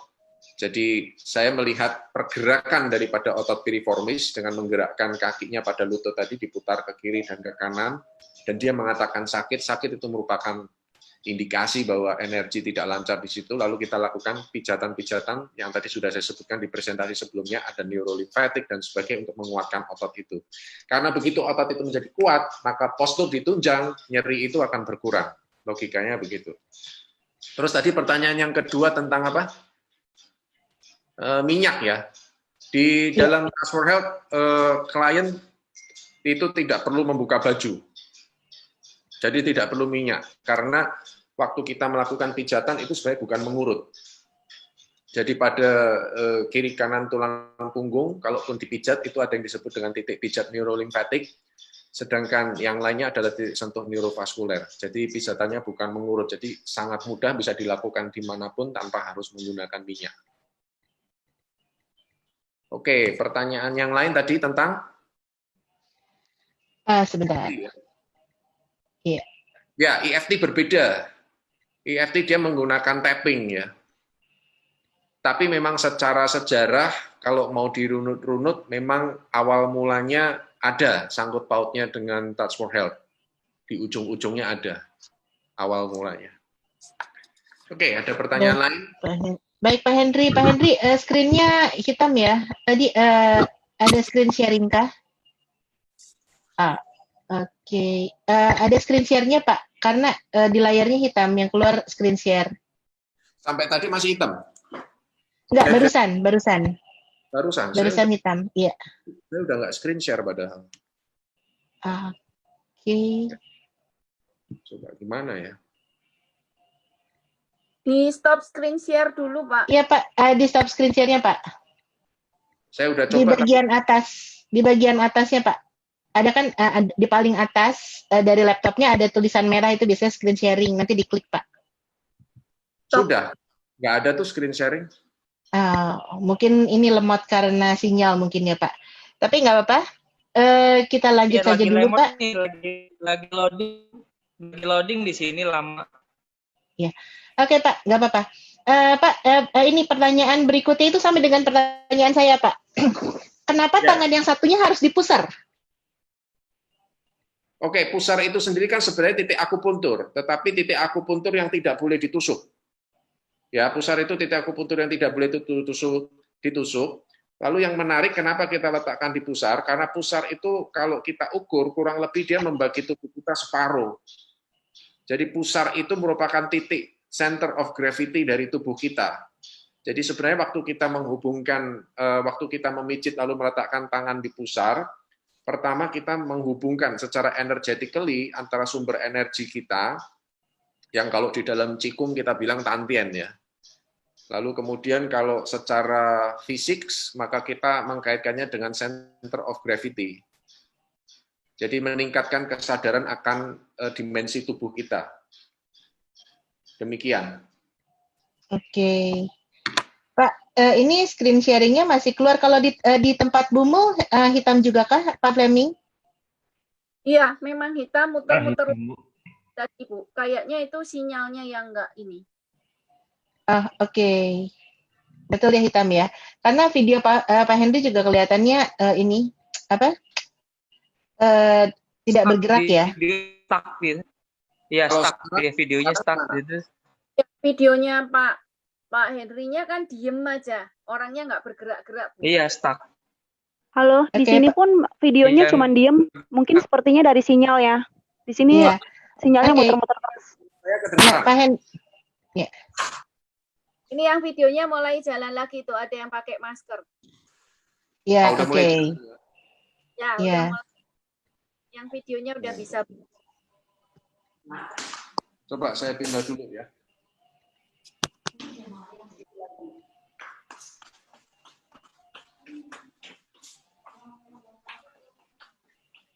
Oke, bisa kelihatan sekarang videonya. Videonya udah kelihatan. Videonya jalan, Pak, tapi masih screen sharing, Pak. Coba dilihat di laptopnya, Pak.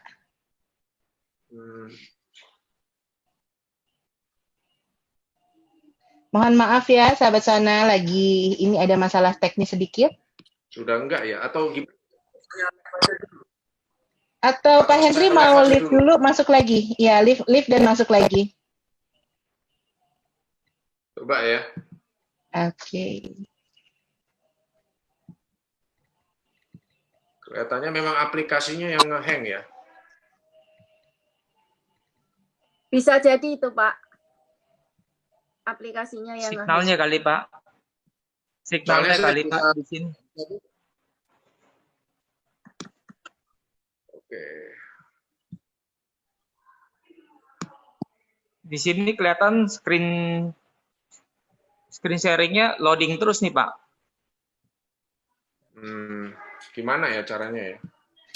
Pak Henry mungkin Pak Henry live dulu, Pak. Live Zoom-nya nanti Pak Henry masuk lagi, Pak.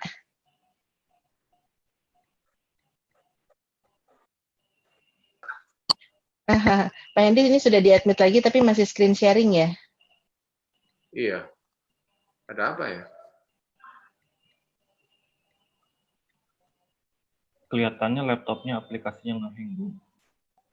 Oke. Sebentar. Saya live dulu aja coba. Iya, Pak.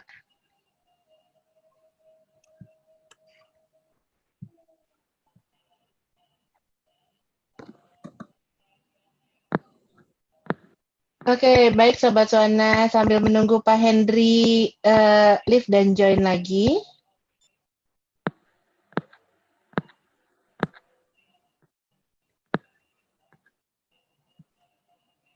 Baik, saya akan bacakan CV-nya Pak Henry ya. Jadi Pak Henry ini adalah seorang praktisi pengobatan Tiongkok klasik yang bekerja sebagai ahli akupunktur herbalis di kliniknya Dr. Tan dan Remanlai Institute. Untuk yang kita bahas hari ini kinesiologi, Pak Henry menyebutnya adalah Touch for Health. Oke, Touch for Health. Dan satu lagi adalah Brain Gym International Faculty. Ia menggabungkan pengetahuannya dalam kinesiologi dan refleks ke dalam pekerjaan sehari-harinya sebagai praktisi pengobatan Tiongkok asli. Dia juga mengadakan kelas-kelas Chinese Health seperti Qigong, Tai Chi Chan, dan juga mengembangkan esensi meridian akupunktur dengan refleks ke dalam kursus Remanlai Aku Reflex Integration atau RAI, di mana siswa memahami meridian akupunktur dari model energetik timur dan model biofisik. Oke. Ya, udah nyambung. Nah, sudah aman Pak sekarang. Akhirnya saya matiin semua supaya nggak nge-hang. Ya. Ya, tadi ada pertanyaan apa? Oke, Pak, tadi pertanyaan terakhir yang harus dipusar dipusar sebelahnya sudah ya. Oke, next yaitu ada pertanyaan dari Bu Sri Mulyati. Kalau bangun pagi, bagian punggung hingga panggul sisi kanan kiri tulang belakang terasa sakit, bagaimana menanggulanginya? Dari panggul sampai Dari panggul sisi kanan kiri tulang belakang terasa sakit, bagaimana menanggulanginya? Mungkin Bu Mu bisa dibuka, Bu, mic-nya? boleh, kalau misalkan nggak keberatan, Umul juga bisa bisa tunjukkan screen-nya, videonya supaya kita bersama bisa lihat posturnya kan, kita bisa belajar. Masalahnya kalau yang jauh nggak kelihatan Pak, tempatnya terlalu sempit. Jadi Oh, oke. kalau bangun tidur kan dari telentang ya, kita mau bangun gitu kan, itu di punggung biasanya kalau kita tengkurap kan di punggung ada yang setelah tulang belakang kan agak turun, tapi kanan kirinya kan agak gendut. Nah, di daerah situ itu yang sakit semua, dari punggung sampai ke atas sakrum, lumbar paling bawah. Itu hanya terjadi kalau setiap kali habis bangun tidur. Kalau mau bangun tidur, jadi dari tidur mau bangun. Nah, ibu bangunnya bagaimana? Langsung berdiri begitu? Enggak, miring. Mau miring aja itu susah. Jadi dari telentang kan mau bangun miring dulu. Ya. Nah, miringnya aja itu sakit gitu loh. Nah, itu Oke, bisa. jadi ini tips dari saya ya. Jadi pada saat kita tidur sebenarnya kita punya tulang punggung itu ruas-ruasnya menjadi lebih lebih loose, lebih rileks kan karena kita tidur terlentang. Nah, jadi yang perlu harus hati-hati memang pada saat kita bangun dari tidur itu sebenarnya adalah kondisi yang sebenarnya untuk postur kita harus hati-hati banget, mesti pelan-pelan. Nah, jadi makanya kalau bangun tidur kayak habis digebrak, ada kebakaran atau ada maling itu bisa bikin sakit pinggang ya. Karena Anda langsung bangun gitu kan kaget. Jadi bangun perlahan-lahan. Yang tadi Ibu lakukan dengan bangun miring itu sudah oke. Lalu tips kalau misalkan itu hanya terjadi waktu bangun tidur, coba dievaluasi tempat tidurnya. Nah, jadi saya sering menanyakan apakah tempat tidurnya itu secara berkala sudah Anda rotasi 3 bulan sekali. Ya, ranjang bukan ya Bu ya, tempat tidurnya, kasurnya, bukan tempat tidurnya. Oh, kasurnya ya. Jadi Anda rotasi. Jadi yang bagian kepala pindah ke kaki. Nah, terus nanti yang bagian kaki pindah ke kepala.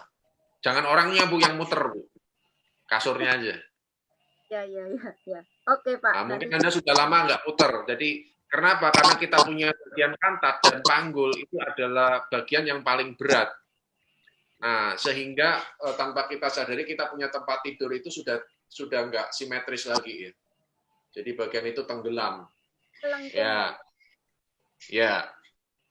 Nah, dugaan saya seperti itu. Ya. Bisa, Pak. Nah, silakan. Oke, terima kasih. Oke. Jadi tempat tidur pun berpengaruh ya Pak Hendri ya.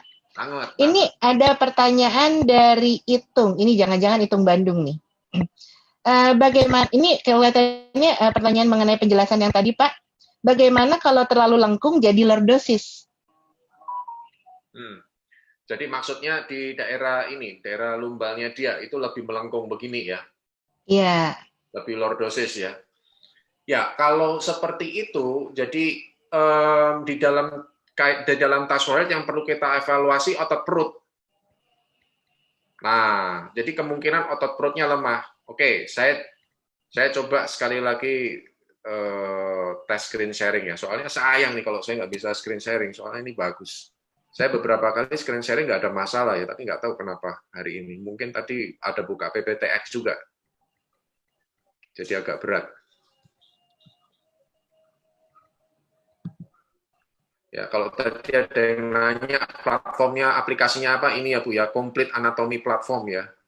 Anda tinggal Google aja di App Store. Nah, jadi yang dimaksud pertanyaan tadi berarti kan ini ya. Jadi ini terlalu melengkung kan. Jadi sekali lagi di dalam konsep Task for Health, Josh Goodhart dan John F.T. itu memaparkan bahwa postur manusia pada saat tidak simetris, entah bahunya tidak rata, panggul tidak rata, itu dilihat dari sisi aspek otot yang lemah.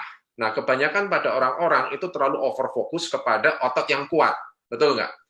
Makanya kan kebanyakan daripada masyhur ya, massage itu kalau kita ngelihat otot yang kenceng itu kan, wah ini perlu nih kita lemesin gitu kan.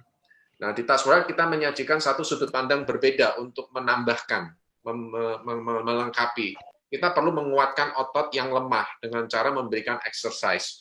Nah, pada saat kita menemukan orang yang mengalami lordosis yang terlalu besar di sini, itu otot yang di sini sudah terlalu kuat. Otot apa? Otot sacrospinalis dan dia punya quadratus lumborum. Nah, seringkali yang terjadi adalah otot perutnya yang dia lemah.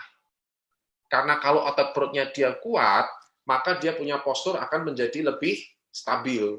Jadi lordosis daripada pinggang bisa dikurangi. Nah, itu cukup menjawab? Oke, Pak, Nah, ini tadi ada yang tanya, pijatan di bawah hidung searah jarum jam kah?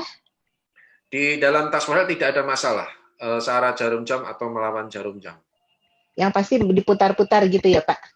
Nah, kembali ke yang pinggang tadi saya tiba-tiba keinget kalau misalkan kasusnya adalah otot perutnya lemah, maka di Tasawuf kita tidak menganjurkan dia melatih otot perut saja, tetapi otot perut lalu kemudian baru ditambahkan dengan pijatan-pijatan neurolimfatik atau sentuhan neurovaskuler supaya otot itu menjadi lebih kuat dengan lebih mudah. Demikian. Jadi artinya yang nge-gym juga, Pak, kalau membentuk otot perut dibantu dengan di atas itu, Pak? Bisa. Nah, atau mau dicoba sekarang kalau ada yang mau ini, Pak, saya mau nyoba, bener nggak gitu? Boleh juga. Ada nggak? Ada yang bermasalah dengan sakit pinggang, mungkin boleh dibuka mic dan videonya, silakan. Oh, yang merasa perutnya perlu dilatih supaya Anda bisa merasakan. Nanti yang lain mau ngikut juga boleh. Ada? Soalnya kalau mau ngelatih perut harus sambil tiduran ya, agak ribet. Melatih, Ya, melatih perut. siapa? Melatih perut itu tadi maksudnya apa, Pak? Agak putus-putus soalnya. Ya, jadi di dalam Tasawuf kita tidak hanya melatih otot perut misalkan dengan melakukan crunch atau sit up, tetapi sebenarnya kita melakukan gerakan lalu kemudian melakukan titik pijatan-pijatan tertentu untuk menguatkan. Nah, cuman kalau saya cerita begini kan sulit ya untuk membayangkan. Nah, mungkin saya tawarkan, mungkin siapa tahu rekan-rekan yang ada di sini ada yang berkenan untuk saya berikan demonya, lalu kemudian Anda melakukan. Oke, ada yang mau ikut? Ada yang bersedia? Nanti Anda bisa merasakan bedanya kalau dengan pijatan dengan tanpa pijatan. Iya, aku juga bingung. Nah, makanya kalau cerita doang bingung, saya juga susah. Kalau pakai demo interaktif enak. Kalau kita ketemuan kan saya bisa langsung tunjukkan. Mungkin ada di sini yang bersedia saya demokan, boleh. Oke, ada yang mau kah? Dibuka saja videonya. Kayaknya malu-malu nih, Pak. Kalau malu-malu, coba laki-laki, siapa tahu dia mau. Ya, soalnya mesti dikasih lihat perutnya ya. nggak harus diliatin lah, jangan buka baju, bahaya Oh lah. gitu. Saya mau ajarin cara crunch gerakannya yang benar bagaimana, lalu kemudian titik pijat apa yang dilakukan. Gimana ceritanya? Oke. Ini pada mau kelihatannya Pak, tapi malu-malu nih. Nah, susah. Tidurnya di mana gitu loh, Bu Susi? Karena Terserah, kan di lantai juga bisa, nggak masalah. Anda cuma tidur di lantai sambil membutuhkan kursi, di kursinya kaki Anda taruh di atas kursi. Begitu aja caranya. Itu sekalian saya ajarin cara crunch-nya yang oke gimana untuk melatih otot perut. Oke, kalau belum ada, sambil mungkin masih yang pikir-pikir, ada pertanyaan lain nggak Bu Susi? Kalau nggak ada, kita masuk ke berikutnya. Pertanyaannya itu Pak Henry, apakah dengan duduk sering menumpangkan kaki atau menyilangkan kaki akan mempengaruhi postur tubuh seseorang menjadi miring ke kanan atau ke kiri? Oh, sudah pasti. Kalau itu sudah pasti. Nah, kalau ini saya demokan kan gampang, bisa kelihatan. Kalau saya demo perut kan saya naik ke atas nanti sinyalnya hilang lagi. Soalnya di bawah saya nggak bisa demokan untuk perutnya saya. Nah, Anda bisa lihat di sini. Kalau saya duduk seperti ini dan panggul saya stabil, lalu kemudian saya menaikkan kaki seperti ini, otomatis menjadi tidak stabil. Kan? Kelihatan nggak? Ya, karena ada pergeseran di panggul. Kan? Makanya salah satu hal yang sangat ditabukan untuk masalah sakit pinggang itu adalah dengan menyilangkan kaki seperti itu. Ya. Oke. Cukup Terus menjawab. pertanyaan Ya. berikutnya Pak, masih berhubungan dengan kaki juga. Pak Henry, apakah kaki itu bisa panjang sebelah yang biasanya pinggang sakit? Ya, secara anatomis memang dimungkinkan. Ada variasi anatomi orang yang punya kaki panjang ya, lebih panjang, tidak simetris itu bisa. Tetapi pada umumnya yang ditemukan di lapangan ya, klien-klien yang sering konsultasi dan sebagainya, kakinya itu kelihatan panjang satu. Mungkin teman-teman dari spa kalau Anda melihat Anda punya klien sedang dipijat, kok kakinya kelihatan panjang satu. Itu sebagian besar karena panggulnya tidak level, nggak setimbang. Nah, jadi panggul yang nggak level begini itu sudutnya walaupun kecil, dia sudah mempengaruhi kaki di ujungnya kelihatan jadi lebih panjang. Demikian. Jadi seringkali masalahnya itu lebih banyak ada di core muscle, yaitu kebanyakan di daerah panggul. Nah, jadi Anda bisa bayangkan ya implikasinya pengetahuan dari Taswell ini, misalkan seperti Pak Samsir tadi, kita tahu bahwa iliosoas berhubungan dengan meridian ginjal, lalu kemudian aspek nutrisi juga apa yang bisa dianjurkan buat beliau, misalkan kalau di dalam Taswell Health meridian ginjal itu menambahkan asupan air misalnya. Lalu yang kedua juga makan makanan yang sifatnya mengandung yodium. Maksudnya apa? Makan ikan. Itu kalau di Taswell kan. Kenapa di Taswell diketahui seperti itu? Karena pada saat dilakukan tes otot, maka otot tersebut menjadi lebih menguat dengan mengkonsumsi makanan-makanan tersebut. Nanti habis ini kalau sudah nggak ada pertanyaan lagi, saya akan demokan kaitannya dengan aspek makanan ya. Baik. Lalu kemudian ini pertanyaan yang terakhir sih di chatnya Pak. Oh ya, gimana? Ini sih di chatnya pertanyaan terakhir, belum ada yang bertanya lagi. Oh ini yang terakhir ya, oke. Ya. Nah berarti sekarang saya masuk ke penjelasan berikutnya. Yuk kita latihan. Bu Mesito mau loh untuk yang tadi peragaan yang perut tadi loh. Oh iya betul Bu Maisito, silakan Bu yang perut. Ya coba videonya dinyalakan. Dibuka videonya dinyalakan Bu. Lalu ibunya ngomong. Jadi, nah oke Bu Maisito.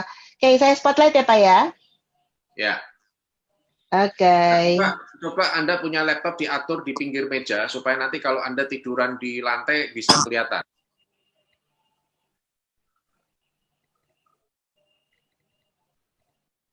Posisinya masih mute itu, belum di unmute. Nah, itu oke itu. Nah, sip, oke. Ya. Nah, lalu kemudian Anda cari kursi untuk nanti meletakkan kaki Anda di atas kursi sambil Anda tidur di lantai.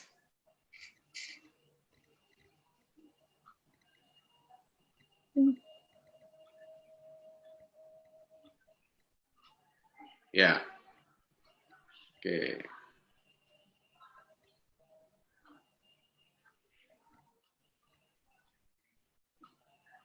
Ya. Kursinya ditaruh di ya. Nah, gitu. Kakinya di oke. Sip. Nah, lalu kemudian yang Anda lakukan itu adalah dengan meletakkan tangan di belakang kepala, dua-duanya, di belakang kepala. Nah, seperti orang kalau mau sit up ya. Nah, lalu kemudian Anda dekatkan dada Anda ke lutut, tapi tidak usah bangun ya, didekatkan aja. Nah, ya. Nah, kaki tetap di kursi. Kaki tetap, nah gitu. Tangannya di belakang kepala. Bisa ngangkat nggak? Atau berat? Suaranya tolong di-unmute ya.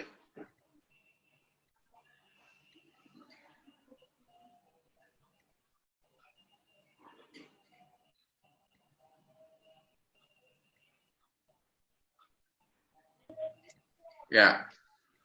Gimana Bu Mesito? Berat nggak rasanya? Berat ya? Oke. Nah, sekarang coba Anda berdiri. Ya, saya kasih pijatnya. Ya, tangan Anda letakkan di kepala seperti ini.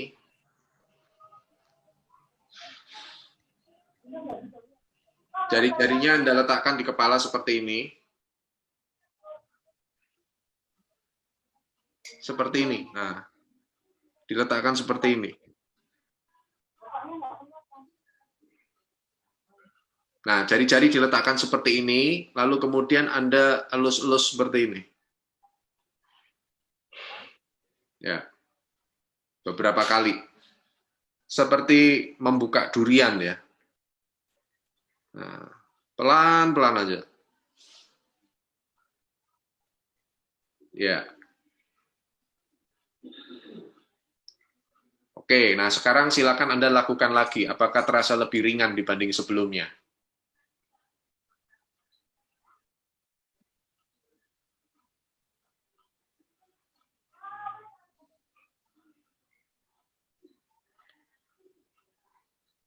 Lebih kuat? Ya, lucu ya, menarik ya. Hanya dengan ngelus kepala, perutnya terasa lebih kuat ya. Nah, besok-besok kalau Bu Maisito mau ngelatih untuk perutnya, sebelum latihan Anda gosok dulu di kepalanya seperti tadi, dibuka seperti tadi. Itu membantu Anda jadi lebih semangat untuk berlatih. Boleh tanya? Silakan. Saya agak ragu kalau untuk otot perut karena saya melakukan dengan sepak 3 kali Pak. Maaf, suaranya kurang jelas. Kenapa? Saya yang pernah mengalami operasi sesar 3 kali. Ya. Untuk kalau agak lebih berat lagi, itu aman buat saya. Atau buat ibu yang pernah mengalami operasi sesar. Oke, tapi kan operasi sesarnya udah lama kan? Sudah lama sih, tapi saya memang 3 kali operasi kalau kali memang sudah agak lama, jadi saya kalau untuk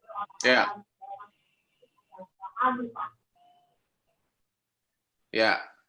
Ya, sebenarnya banyak sekali masalah pada ibu-ibu yang habis melahirkan lalu kemudian takut ya untuk melatih otot perut ya. Ya, jadi karena nyeri atau apa, apalagi kalau sesar. Nah, yang terpenting justru malah memang tentunya kalau sesar setelah sembuh ya, pastinya ya, setelah semua udah pulih, itu otot perut memang perlu dilatih. Jadi tidak hanya dengan, biasanya kan kalau orang-orang tradisional mengenakan korset tuh, supaya perutnya ramping lagi kan.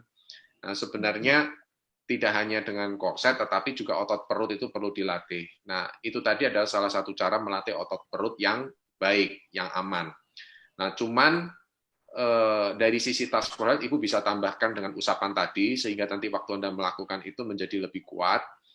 Nah, hanya saja kalau Ibu memang mempunyai keraguan, Anda silakan konsultasi ke dokternya terlebih dahulu. Apakah gerakan tersebut memang aman untuk Anda lakukan? Misalnya Anda konsultasi dengan dokter, dok, kalau misalkan saya mau ngelatih otot perut, kira-kira apakah sudah siap atau belum? Seperti itu. Ya. Ya, sama-sama. Baik Pak Hendri, mungkin kita bisa lanjut ke materi dulu karena waktunya sebetulnya sudah lewat nih Pak. Jadi silakan dilanjut saja dulu Pak. Kalau memang materi sih udah kelar semua. Tadi yang dengan makanan Pak, katanya mau sharing makanan. Aduh, nagih dulu Pak. Nah, jadi begini, saya kepingin membuka wawasan ke teman-teman dari sisi dari rekan-rekan. Jadi di Task Force Health itu pada saat kita bicara otot, kita tidak hanya bicara untuk gerak. Kita melihat bahwa tubuh manusia itu merupakan satu kesatuan unit menyeluruh, termasuk tubuh energi juga, itu juga satu kesatuan unit. Jadi kalau kita bicara otot perut, maka di dalam konsep meridian akupuntur, meridian yang berhubungan dengan otot perut itu adalah meridian usus halus. Nah, makanya nanti salah satu anjuran itu juga di dalam Task for Health, selain menguatkan otot perut dengan dites atau dengan melakukan latihan daripada otot perut itu sendiri, juga ada titik-titik yang dipijat supaya untuk mengaktifkan energi ke perut sehingga perut menjadi lebih mudah untuk dikuatkan. Pak, suaranya kok hilang, Pak? Dan postur Ada kok. bisa menjadi tegak ya, karena ditunjang oleh otot perut yang kuat. Nah, sekarang saya akan melakukan tes demo untuk rekan-rekan yang berhubungan dengan otot yang tadi sudah kita tes yang disebut dengan otot deltoid. Mari silakan semua berdiri. Suaranya kecil, Pak, dari jauh nggak kedengeran. Ya. Nah, ini tadi adalah otot yang kita tes kan. Masih ingat? Jadi kalau Anda gerakkan tangan Anda seperti ini, Anda rasakan dari bawah ke atas. Ya, berat atau ringan. Oke. Lalu kemudian Anda pijit terlebih dahulu di sini. Jadi ini adalah tulang selangka. Di bawah tulang selangka itu adalah lekukan rusuk nomor 1. Lekukan berikutnya adalah rusuk nomor 2. Lekukan berikutnya adalah rusuk ketiga. Itu Anda pijit.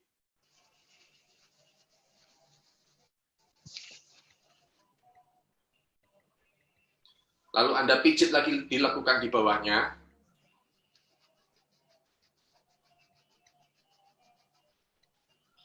Lalu kemudian Anda gerakkan lagi tangan tersebut. Apakah sudah lebih ringan? Terasa ringan? Banget. Bagus. Nah, sekarang saya beri challenge-nya, tesnya. Saya minta Anda membayangkan apa ya enaknya ya, makanan khas Indonesia ya. Anda seblak pada tahu kan seblak? Makanan orang Sunda itu, Pak. Nah, Bu Maisita langsung kasih jempol. Oke, nah sekarang bayangin seblak di dalam mulut. Udah? Nah, gerakin tangannya. Rasanya gimana sekarang? Ringan banget. Oke. Sekarang bayangin ini apa namanya? Nasi goreng kambing yang berminyak. Oke. Gerakin pelan-pelan. Apa rasanya? Oh, lebih berat ya? Beda kan?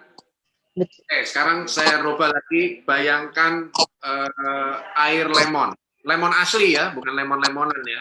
Lemon asli, air lemon, tanpa gula. Gerakin. Gimana rasanya? Lebih enteng sih. Nah, kenapa bisa terjadi demikian? Nah, sekarang saya ceritakan. Otot yang barusan tadi kita tes, ini namanya deltoid. Ya, deltoideus anterior. Itu kalau di dalam Task for Health, kita mengklasifikasikannya meridian kandung empedu. Kandung empedu selalu menjadi sensitif secara energi kalau kita terlalu banyak makan apa? Yang minyak. Oke. Menarik ya. Jadi makanan mempengaruhi dengan pergerakan otot Anda. Oke. Kebayangkan kalau tiap hari makan nasi goreng kambing yang minyaknya sampai mengkilap begitu. Sakit badan semua ya, Pak? Ya. Oke. Ya, silakan. Saya kembalikan ke Bu Susi. Oke, ini sebetulnya masih banyak pertanyaan, Pak. Tapi sebelum, karena kalau kita jawab nih pertanyaan akan bertambah terus. Pak Hendri, kan kalau tadi saya bacakan CV Pak Hendri itu ada beberapa Pak Hendri ini mengajar ada beberapa ya, Pak ya. Salah satunya tadi touch therapy yang sudah kita bahas hari ini ya, Pak. Tapi ada yang disebut dengan brain gym. Itu brain gym itu apa sih, Pak? Ya, jadi memang secara sejarah waktu George Goodhart itu dan John F.T. memperkenalkan tentang kinesiologi, lalu kemudian John F.T. mengembangkan Task for Health yang lebih banyak diajarkan untuk awam, tidak hanya untuk orang-orang tenaga kesehatan saja, itu membuka banyak wawasan orang-orang yang ahli di bidang yang lainnya. Dan salah satunya adalah Paul Denison. Paul Denison itu adalah seorang psikolog pendidikan yang bergerak banyak membantu orang-orang yang kesulitan dengan belajar dan membaca. Nah, lalu kemudian dia mengembangkan satu metode yang nanti akan disebut dengan educational kinesiology atau brain gym. Nah, jadi di brain gym itu sekali lagi menggunakan gerakan-gerakan tubuh, namun arah fokusnya adalah lebih banyak kepada mengoptimalkan otak sebenarnya, konsentrasi, fokus, lalu kemudian juga misalnya ada kadang anak-anak mahasiswa, jadi ada mahasiswa yang waktu itu datang ke saya karena dia stres akan ada ujian kompre ya, lalu kemudian saya mengajak memberikan brain gym kepada dia. Kalau brain gym fokusnya adalah lebih banyak dengan gerakan-gerakan. Kita ada 26 gerakan dasar yang nantinya akan diarahkan untuk membantu supaya fungsi belajar kita menjadi lebih baik. Belajar artinya tidak hanya melulu di belakang meja ya, tetapi sehari-hari. Begitu, Bu Susi. Nah, itu kalau untuk orang-orang yang pikun gitu membantu nggak, Pak? Saya nggak akan mengatakan pikun, karena kalau pikun kan arahnya sudah masuk sekarang kan ke kategori kelompok penyakit ya. Iya. Ya, Alzheimer atau demensia. Saya lebih mengatakan kalau di brain gym kita lebih berorientasi kepada edukasi. Jadi kadang kalau ada orang yang datang kepada kita lalu kemudian dia mengeluhkan pikun, saya tanya, oke, jadi yang Bapak atau Ibu inginkan apa? Oh, saya ingin untuk mengingat dengan lebih mudah. Nah, jadi di brain gym arahnya itu ke situ sebenarnya. Membantu seseorang untuk lebih positif, lalu kemudian untuk fokus kepada aspek edukasinya. Misal contoh kata, misalkan ada orang yang datang, memang tidak bisa dihindari, kadang ada orang datang kan keluhannya, karena saya sendiri kan seorang sinsei dan akupunturis, jadi kadang klien kan datang itu dengan keluhan yang otomatis keluhan penyakitnya kan, misalnya hipertensi, kita ambil contoh. Maka kalau misalkan di dalam proses waktu saya membantu dia, saya menemukan hipertensinya itu lebih diakibatkan juga dipengaruhi oleh masalah emosional, seringkali saya tawarkan brain gym. Jadi misalkan saya ajak dia dengan untuk keluar dari fokus hipertensinya, tapi saya tanyakan apa yang membuat Anda tekanan darahnya sering naik. Ya ini misalkan setiap kali nih kalau di kantor berantem sama karyawan terus nih. Kalau udah begitu tensi saya naik, ya kan? Nah, berarti biasanya di brain gym kita pakai istilahnya goal. Jadi goalnya adalah menjadi lebih sabar menghadapi karyawan. Nah, itu yang menarik di brain gym. Cuman di brain gym nanti kita menggunakan tes otot juga bisa dipakai dengan tes otot. Dan dari tes otot itu kita bisa mengetahui hal-hal apa yang sebenarnya kita belum bisa setujui atau membuat energi kita juga belum bisa menerima. Sebenarnya mirip dengan Task for Health, hanya saja kalau di Task for Health lebih banyak menggunakan aspek daripada meridian, kalau di brain gym lebih banyak ke aspek edukasi. Misal contoh, saya berikan contoh ini, apa ya, rame-rame aja supaya tidak nampak terlalu personal ya. Jadi tiap orang nanti bisa mengetahui apakah dia apa namanya. Jadi nanti saya akan mengajak rekan-rekan untuk menyebut beberapa kalimat. Nah, kalimat itu bila tubuh Anda atau energi Anda belum mengamini, maka otot Anda akan merespon dengan berat. Tapi kalau misalkan Anda mengamini hal tersebut, maka otot Anda akan merespon dengan ringan. Mengamini itu bisa bermakna tidak hanya emosional, tetapi di level energi dan meridian. Ada gambaran ya? Kita lakukan aja sekarang. Coba silakan berdiri semuanya.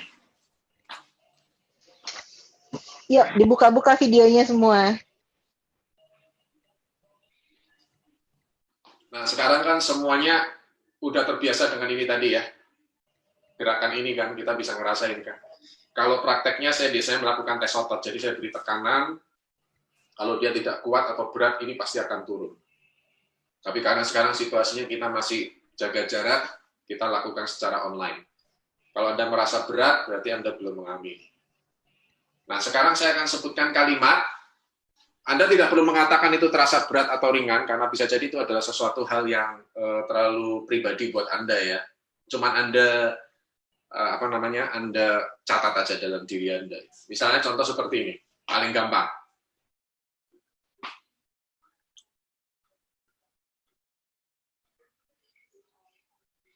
Saya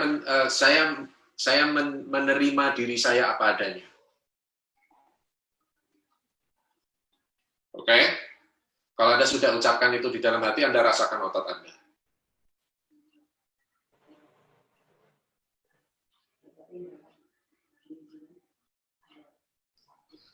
Oke? Ya, mungkin ada di antara Anda merasa ringan atau merasa berat. Kalau seandainya Anda merasa ringan, berarti memang Anda saat ini, kalimat itu, tubuh Anda dan energi Anda sudah mengamininya.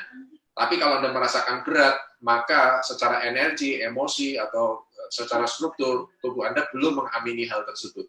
Nah, itu yang di dalam Task for Health atau di Brain Gym kita bisa balik. Karena seandainya memang ada energi yang terhambat atau apa, itu yang dibuka. Jadi Task for Health tidak hanya bekerja dengan aspek kesehatan secara fisik, tetapi juga aspek kesehatan secara emosional juga. Itu salah satu contoh. Ya. Atau misalkan taruh kata sebut, mungkin sekarang Anda ingat ada satu orang yang mungkin Anda bolak-balik mengatakan bahwa ya udahlah, diterima-terimain aja deh, maafin aja deh. Ada nggak? Pasti ada lah, oke? Nah, sekarang silakan Anda berdiri, lalu kemudian Anda katakan, saya memaafkan si titik-titik. Anda sebut sendiri ya. Lalu Anda rasakan.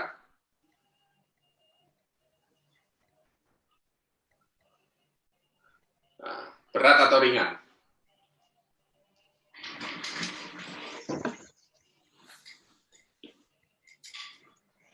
Yang lucu nih Pak Hendri, pada saat kita memikirkan sesuatu atau mengatakan sesuatu, itu dari bagian dada keluar itu rasanya seperti ada getaran gitu ya Pak?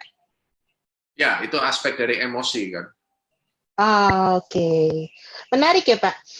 Tapi kemarin tuh saya dengar katanya Brain Gym itu dari salah satu peserta juga yang hari ini hadir, katanya Brain Gym ini juga pernah dilatih untuk perusahaan-perusahaan seperti bank gitu ya Pak. Itu tujuannya untuk apa ya kalau seperti itu?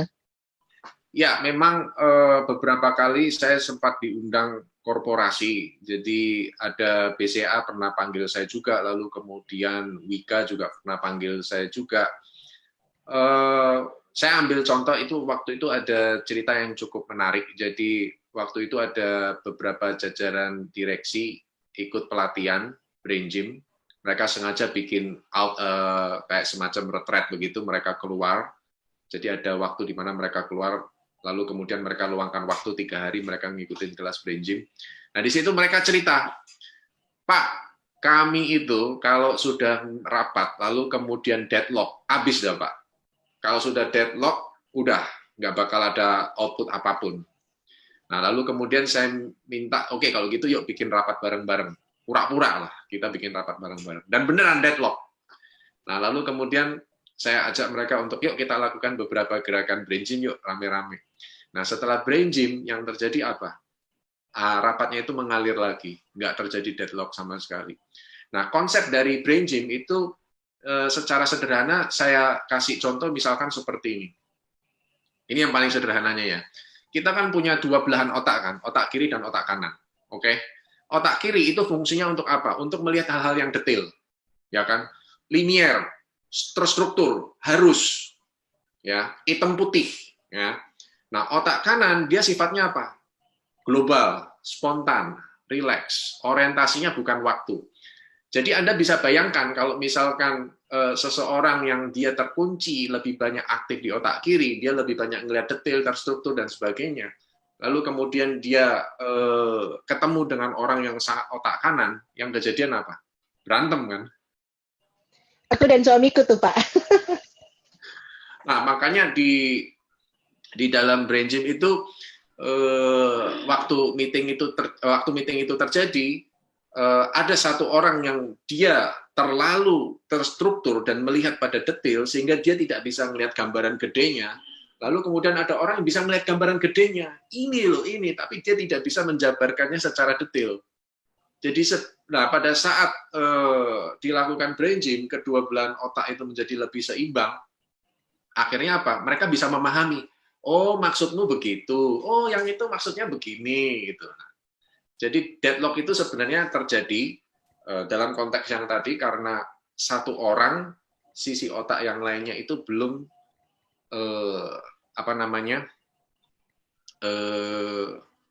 dia belum akses secara dia belum akses secara maksimal. Dia lebih banyak terkunci di detail, sementara yang kanan dia lebih banyak terkunci dengan konteksnya sehingga dia nggak bisa melihat detailnya.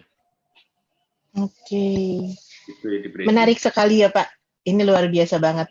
Baik, tapi waktu juga yang kelihatannya sudah TikTok berjalan terus dan kelihatannya juga memang kita sudah harus mengakhiri sesi hari ini. Bapak Ibu seperti biasa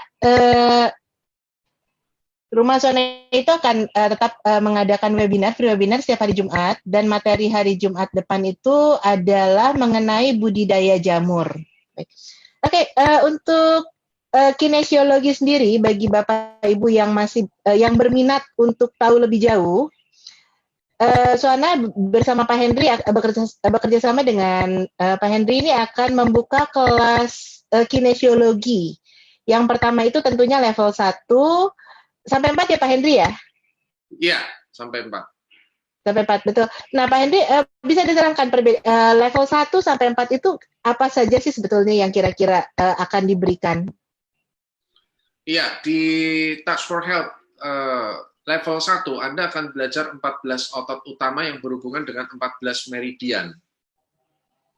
14 meridian akupuntur. Lalu kembali ke tadi, Anda akan melihat belajar untuk mengevaluasi postur seseorang, lalu kemudian postur itu dilihat otot mana yang dia lemah, lalu kemudian kita lakukan penguatan, yang otomatis juga itu menguatkan meridian akupuntur tersebut. Misalnya contoh seperti yang tadi saya sudah tunjukkan, deltoid tadi berhubungan dengan meridian empedu, lalu kalau piriformis tadi adalah berhubungan dengan meridian iliosoas tadi yang saya bahas itu berhubungan dengan meridian ginjal. Nah, itu yang akan Anda pelajari di Touch for Health 1. Penguatannya Anda akan belajar menggunakan titik pijat neurolimpatik, nah, ada titik sentuh neurovaskuler, lalu kemudian ada mengusap meridian. Tadi mengusap meridian saya belum sempat tunjukkan demonya, tapi nggak masalah, nanti lain waktu. Lalu kemudian makanan-makanan apa yang bisa membantu untuk menguatkan otot tersebut. Itu yang Anda pelajari. Tapi bukan hanya sekedar untuk menguatkan postur, tapi juga aspek emosional. Seperti yang tadi saya tunjukkan, kalau seandainya Anda menemukan ada hal-hal yang berhubungan dengan emosi, misalkan memaafkan seseorang atau memaafkan situasi Anda sulit, itu juga bisa dibantu dengan Touch for Health. Anda melihat bagaimana struktur, emosi, dan biokimia itu saling menunjang secara keseluruhan. Itu di materi di level 1. Berapa lama tuh Pak? Berapa jam kira-kira kelasnya? Kalau kelas itu diajarkan secara offline, tatap muka langsung, itu biasanya 16 jam. Nah, kemarin kita sudah coba untuk melakukannya secara online, karena memang dari International Kinesiology College itu mengizinkan untuk dilakukan secara online sampai dengan bulan Desember karena sehubungan dengan pandemi Corona. Jadi akhirnya kemarin saya coba, maka online dilakukan 4 jam ya, satu harinya. Jadi dalam satu hari hanya 4 jam saja, dan itu bisa selesai pada hari kelima, Bu Susi. Oh, berarti malah lebih panjang ya online-nya, berarti sekitar 16-20 jam ya Pak? Ya, karena yang menarik adalah belajar dari pengalaman online yang kemarin itu, teorinya justru malah lebih mantap sekali. Oke. Mungkin lebih konsentrasi Pak, kalau melihat secara online. Itu yang saya rasakan sih. Ya, interaksi tetap terjadi. Jadi untuk pengganti dari tes ototnya kita akan belajar otot lalu kemudian range of motion-nya ya. Baik, Pak Henry. Baik, Sobat Sona semua, kelihatannya memang kita sudah harus mengakhiri sesi free webinar hari ini mengenai Introduction to Kinesiology. Baik, kita akan bertemu lagi di Jumat depan, sekali lagi mengenai budidaya jamur. Baik, untuk Bapak Ibu yang ingin tahu informasi-informasi lebih jauh mengenai free webinar maupun kelas-kelas Sona yang lain, silahkan yang belum bergabung di Rumah Sona dan sudah mengisi link pendaftaran, mau di-add secara otomatis akan di-add di Rumah Sona. Kemudian kita juga akan men-share link YouTube hari ini, rekaman di hari ini di YouTube, dan kembali juga akan kita share di Rumah Sona. Baik, untuk itu semuanya, bagi Anda yang mau bergabung dan belum mengisi link mau bergabung, Anda bisa mengisi link yang sama, nanti akan secara otomatis kita add di Rumah Sona. Baik, Bapak Ibu, Sobat Sona semua, terima kasih untuk hari ini. Terima kasih banyak Pak Henry untuk sharingnya. Luar biasa, kita dapat dua hal ya, kinesiologi atau touch for health dan brain gym ya, dan dua-duanya luar biasa menarik. Oke, terima kasih semuanya. Selamat sore. Oh ya, saya lupa, belum foto bersama. Boleh dibuka videonya, kita foto bersama? Terima kasih Bu Susi, terima kasih rekan-rekan semua. Oke, boleh dibuka videonya dulu semua. Yuk, kita foto bersama. Andri. Wah, asik nih. Keren-keren semua. Oke, Bumu belum dibuka ya? Oke, siap ya, karena ini ada banyak, jadi kita akan foto sesi berapa kali ya. Oke, yang pertama, 1, 2, 3.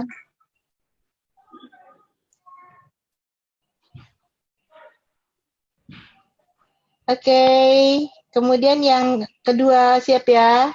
1, 2, 3, ini mana yang kedua masih pada nutup nih. Oke. Saya ulang ya, 1, 2, 3.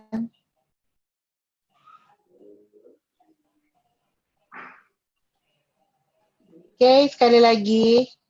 1, 2, 3.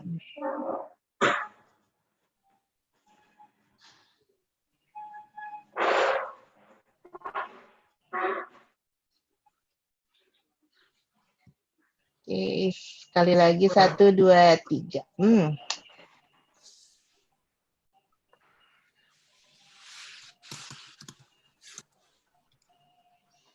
Baik, Sobat Sona semua, terima kasih buat kehadirannya hari ini. Kita berjumpa lagi minggu depan. Selamat sore. Terima kasih banyak Pak Henry. Terima kasih semuanya. Halo Bu Teresia, apa kabarnya? Bu, dengan Bu siapa nih Bu?